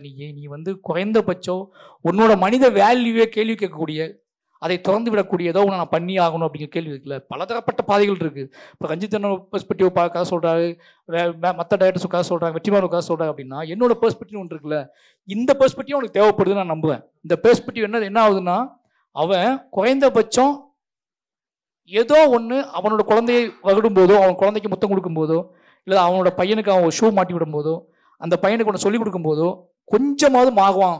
அந்த பையன் யார், எடுத்து வீட்டில் எப்படி பழகணும், அவங்க கூட எப்படி பழகணும் அப்படி சொல்லும் போது என்னை பற்றி தெரிஞ்சுக்கிட்டு இருந்தோம்னா அவனோட வார்த்தையை மாறும் அப்படிங்கிற நம்பிக்கை எனக்கு இருக்கு. நன்றி. இறுதி கேள்வி அவர்கிட்ட நான் கேட்குறோன்னு நினைக்கிறேன். என்னன்னா, இப்போ நம்ம இந்த தலித் பாலிடிக்ஸ் அரசியல் ரீதியாக தான் அந்த கேள்வியை கேட்குறேன் நான். தலித் பாலிடிக்ஸ் இல்லை ஒடுக்கப்பட்ட மக்களினுடைய அரசியலுடைய சமகாலத்தினுடைய தன்மை, இதனுடைய பிரதிபலிப்பு, இது படைப்புகளில் இது வந்து இன்றைக்கி வந்து பார்த்திங்கன்னா அஃப்கோர்ஸ் கிட்டத்தட்ட அரசியல் தலைவர்கள் படங்களை ஃபர்ஸ்ட் நாளே பார்த்துடுறாங்க, அதை பற்றி ரிவ்யூ சொல்கிறாங்க, அவங்க ரொம்ப இம்பார்ட்டன்ஸான இடத்துக்கு வந்துட்டாங்க. ஏன்னா அரசியல் படங்கள் இன்றைக்கி தொடர்ந்து வருது. இப்போ இந்த போக்கில் ஒரு மார்ஜினலைஸ் பீப்புள்ஸோட, விளிம்புநிலை மக்களுடைய அரசியலுடைய எதிர்காலம் போக்குங்கிறது படைப்புகள்லையும் யதார்த்த அரசியல்லையும் என்னவா இருக்கணும்னு நீங்கள் விரும்புகிறீங்க? ஆக்சுவலாக சொன்னீங்கல்ல, ஒன்று செட் பண்ணுறாங்க, இது போதுன்னு சொல்கிற இடத்துக்கு போதுன்னு அது அப்போ இதெல்லாம் நம்ம உள்ள எடுத்துக்க வேண்டியதுக்குல்ல. அப்போ நம்ம என்ன முதல்ல நான் என்ன நினைக்கிறேன்னா, இப்போ வந்த படங்கள், நிறைய படங்கள், கதைகள் இதெல்லாம் வாசிக்கும் போது எனக்கு என்ன தோணும் அப்படின்னா, எல்லாம் இதை செய்கிறாங்க, இதை சொல்கிறாங்க, இதை பேசுகிறாங்கன்னு இடத்துக்கு போகாமல் நீங்கள் வந்து இது விற்பனையாக இருக்குது, இது வந்து ஈஸியாக போய் கனெக்ட் ஆகுது. இந்த கதையை ரஞ்சிதன் சொன்னால் ரஞ்சிதன் ஓகே பண்ணுறாங்க, ஓகேங்களா, ப்ரொடியூசர்ஸ் கிடச்சிடுவாங்க அப்படின்னு ஒன்று பண்ணுறது இருக்குல்ல. அதை நான் முதல்ல அசிஸ்டன்ட் சொல்கிறது அதுதான், இந்த கதையை நீ பண்ணுன்ட்டு பண்ணாது. உனக்கு ஒரு புரிதல் இருந்தால் முதல்ல என்ன வேணாலும் படம் பண்ணு, எந்த ஜேர்னலில் வேணாலும் படம் பண்ணு, அதுக்கு நேர்மையாக, ஓகேங்களா. அதுவே நம்ம நினைக்கிறது நம்ம கதையை பேசணும்னு நான் சொல்லவே இல்லை. இந்த மாதிரி படங்கள் எடுக்கணும் தான் நம்ம சொல்லவே இல்லை. நீங்கள் எடுக்கிற படங்களுக்கு, நீங்கள் காட்டுற மனிதர்களுக்கு நேர்மையாகன்னு சொல்கிறோம், அவங்கள தப்பாக காட்டாதீங்கன்னு சொல்கிறோம். ஏன்னா உங்கள் மனிதர்களே தப்பாக காட்டாதீங்க. நம்ம பிரச்சனை என்னென்னா, அவங்க என்ன நினைக்கிறாங்க, எல்லாம் இப்போ படங்கள் எப்படி பார்க்கப்படுது அப்படின்னா, நாம் இதே மாதிரி படம் எடுக்க சொன்ன மாதிரி நினச்சிட்டு இருக்காங்க அவங்க, ஓகேங்களா. இந்த படம் நான் எவ்வளோ நேர்மையாக என் வீட்டை பற்றி எடுத்துக்கணும், என் ஊரை பற்றி எடுத்துக்கணும், என் மனிதர்களை பற்றி எடுத்துக்கணும், அதை மாதிரி உங்கள் மனிதர்களுக்குள்ளே, உங்கள் வீடுகளுக்குள்ளே ஒரு நேர்மை இருக்குது, அதை காட்டு. அதை நீ என்ன பண்ணுறன்னா, நீ சம்மந்தம் இல்லாமல் தப்பாக காட்டுற. அதனால தான் என்னோட வேலை எக்ஸ்ட்ராவாக மாறுது. நீ இதே மாதிரி அங்கேயும் உள்ள உண்மையை காமிக்க ஆரம்பிச்சேன்னா இது சமன்பட்டுரும், அவ்வளோதான். நீ அந்த உண்மையை காட்டவே மாட்டேன்ற. நீ எப்போ உண்மையை காட்டுறியோ, நீ எப்போ உண்மையை பேசுறியோ, நீ வந்து உன்னோட வீடு, உன்னோட அக்கா, உன்னோட அப்பா, உன்னோட அம்மா, உன்னோட நண்பர்கள், உன்னோட கிராமம், உன்னோட கிராமத்தின் தேவை அப்படிங்கிற உண்மையை நீ என்னைக்கு அப்பட்டமா காட்டுறியோ அன்னைக்கு இது ரொம்ப இலக்கியத்தில் சினிமாவுக்குள்ளேயும் அது சமன்பட்டுரும். ஆனால் அதை ஒழிச்சு வச்சுக்கிட்டு அதை காட்டாம வேற ஒன்று காட்டுறதின் மூலமாக அவங்க நடந்துகிட்டே இருக்காங்கல்ல, அது இருக்கிற வரைக்கும் இந்த தேவை இருந்துகிட்டே இருக்கும். அதுக்காக அவங்க காட்டலையே அப்படிங்கிறதுக்காக நாம் அதை காட்டாமல் இருக்க முடியாது. நாம் காட்டுவதன் மூலமாக தான் அவங்களுக்கு ஒன்று தோணி இருக்கு, இப்போ நிறைய படங்கள் அந்த பாயிண்ட்டுக்கு போய் அந்த நிறைய டைரக்டர்ஸ் வந்து என்ன பண்ணியிருக்காங்கன்னா இது எப்படி ஹேண்டில் பண்ணுறது. அப்போ ஏதோ வகையில் முதல்ல இது வந்து ஒரு இரக்கத்தை கோரக்கூடிய படமாக இருந்தா அப்படின்னு தென்பட்டா கூட அதில் காட்டப்பட்ட மனிதர்களும் அதில் காட்டப்பட்ட நிலையான தன்மையும் அவர்களை யோசிக்க வைக்குது. நீ ஆரம்பத்தில் என்ன நினைச்ச, இது இரக்கத்தை கோரிய படைப்பு அப்படின்னு நினைக்க ஆரம்பிச்ச. ஆனால் அது தொடர்ந்து காட்டப்படுவதன் மூலமாக ஒன்னி அறியாமலேயே உனக்கு ஒரு உண்மை உள்ள ஃபீட் ஆகிக்கிட்டே இருக்கு. அந்த உண்மை என்ன ஆகுதுன்னா உன்னோட ஆட்டிடியூடை சேஞ்ச் பண்ண ட்ரை பண்ணுது. நீ வம்படியா வலுக்கட்டாயமா நீ சேஞ்ச் பண்ணாம இருந்தனா அது உன் இஷ்டம். ஆனால் உன்னோட தன்மையில் உன் முன்னாடி ஒருத்தர் உட்காரும் போது உன்னால முகச்சு பார்க்க முடியல. நீ இதுக்கு முன்னாடி உன் முன்னாடி உட்கார்ந்த ஒருத்தனை வந்து நீ பார்த்தாலே நினைச்சுக்குவான். ஆனால் இன்னைக்கு அவன் உட்காரும் போது நீ அதை உனக்குள்ள முகத்தை மறைச்சிக்கிற. அது உன் முகத்தை மறைக்க வச்சதுக்காக தான் எங்களோட வேலை. உனக்குள்ள தெரியும் நீ மாறலன்னு தெரியுது எனக்கு, பட் ஓகே. ஆனால் உன்ன முகச்சு பார்க்க முடியாதுல்ல. நீ சொல்லவே இல்லை உட்காந்துட்டான் அப்படின்னு பார்க்க முடியாது. ஓகேங்களா? அவன் கேஷுவலாக பேச ஆரம்பிச்சுவான். இந்த தன்மைக்கு நம்ம தள்ளியிருக்கோம் அவங்கள. அதனால நம்ம நோக்கம் என்ன, நம்ம செய்ய வேண்டிய வேலை என்னன்னா அவங்க ஒவ்வொரு படைப்பாளிகள்ட்டையும் ஒடுக்கப்பட்ட மக்களுக்காகவும் விளிம்புநிலை மக்களுக்காகவும் படைப்பாளிகள் ஒவ்வொருத்தையும் ஒவ்வொரு பெர்ஸ்பெக்டிவ் இருக்கும். அந்த ஒவ்வொரு பெர்ஸ்பெக்டிவ் நாம கேள்விக்குட்படுத்துறோம்ல, இது ஏன் இப்படி இருக்கு அப்படின்னு. அது அவசியம் மட்டும் நான் நினைக்கிறேன். அந்த பெர்ஸ்பெக்டிவ் என்னன்னா அவன் வாழ்வில் இருந்து அவன் கத்துக்கிட்ட அவனுக்கு ஏற்பட்ட வாழ்வில் அனுபவங்கள்ல இருந்து அவன் ஒரு பெர்ஸ்பெக்டிவ் வாய் வந்திருக்கான். அந்த பெர்ஸ்பெக்டிவ்ல நேர்மை இருக்கான்னு மட்டும் தான் பார்க்கணும் ஒழிஞ்சு அந்த பெர்ஸ்பெக்டிவ் என்ன கற்பிதத்தை உருவாக்க முயற்சி பண்ணுது, அதன் மூலமாக அங்கு அந்த மனிதனின் அரசியல், அந்த மனிதனின் அறம், அந்த மனிதனின் வாழ்க்கை சரியான நேர்மையாக காட்டப்பட்டிருக்கிறதா மட்டும்தான் கேள்வியாக்க முடியுமா ஒழிஞ்சு இப்படி ஒரு பெர்ஸ்பெக்டிவ் நீ ஏன் சொல்ற அப்படிங்கிற கேள்வி நம்ம கேட்க வேண்டிய அவசியம் இல்லைன்னு நான் நினைக்கிறேன். ஏன்னா இங்க எல்லாரும் நாம ஒரே பாதையில வரல. எல்லாரும் ஒரே மாதிரி நடத்தப்பட்டா கூட நாம் தப்பித்து ஓடிய பாதையெல்லாம் வேற வேற. ஒருத்தன் கடல் வழியா வந்திருப்பான், ஒருத்தன் காடு வழியா ஓடி வந்திருப்பான், ஒருத்தன் முள்பாதை வழியா ஓடி வந்திருப்பான், ஒருத்தன் மணல் வழியா ஓடி வந்திருப்பான், ஒருத்தன் மெயின் ரோட்ல வந்திருப்பான். நீ மெயின் ரோட்ல வரவங்க பெர்ஸ்பெக்டிவும் காட்டு வழியா கல்லு முள்ளு ஓடின பெர்ஸ்பெக்டிவ் ஒன்றும் சொல்ல முடியாது. ஓகேவா? மெயின் ரோட்ல வந்தவங்ககிட்ட ஒரு நீட்னஸ் இருக்கும், ஒரு கத்து இருக்கும், ஒரு திறமை இருக்கும். ஆனா காடு வழியா ஓடி இருந்தவங்ககிட்ட அது இருக்குமான்னு தெரியாது.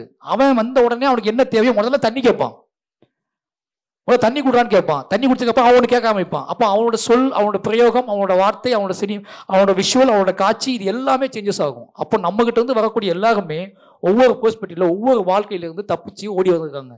அந்த தப்பித்தலும் அந்த ஓட்டமும் அவனுக்கு கற்றுக் கொடுக்குற பார்வைன்னு ஒன்று இருக்குல்ல, அந்த பார்வை அது சரியானது அவனுக்கு பொறுத்த வைக்கும். அந்த பார்வையில் நேர்மை தவறும் போது நாம் அதை கேள்விக்குட்படுத்தலாம். அந்த பார்வைக்குள் அடிநாதமாக இருக்கக்கூடிய நேர்மையை நம்ம கேள்விக்குட்படுத்தவே முடியாது. ஏன்னா இந்த பார்வையின் வழியாக அந்த நேர்மைக்கு வரணும் அவசியமே இல்லைன்னு வார்த்தை நியாயமானதாக நான் நினைக்கல. எல்லா பார்வையின் வழியாகவும் அவன் நிறுவ முயல்கிற நேர்மையின் மீது நம்ம ஒரு நம்பிக்கை வைக்கணும் அப்படின்னு என்னோட பெயர். சூப்பர் சூப்பர், நன்றி. கிட்டத்தட்ட அவருடைய பிரதிகள், அவர் எழுதப்பட்ட புத்தகங்கள்ல இருந்து கேள்வி ஆரம்பிச்சு அவருடைய படங்களுக்கு நம்ம நகர்ந்தோம். ஆனால் ரெண்டுத்துக்கும் பெரிய வேறுபாடு கிடையாது. நான் முன்னாடியே சொன்ன மாதிரி வாரி செல்வராஜுடைய எழுத்து சினிமாவுக்கு முன்னாடி அவர் என்ன எழுதினாரோ அதை தான் திரைப்படமாக எடுத்திருக்காரு. ஸோ அந்த மாதிரியான ஒரு டிஸ்கஷனை தான் இந்த டிஸ்கஷன் நம்ம பார்த்தோம். Thank you so much for everybody for this session. நன்றி.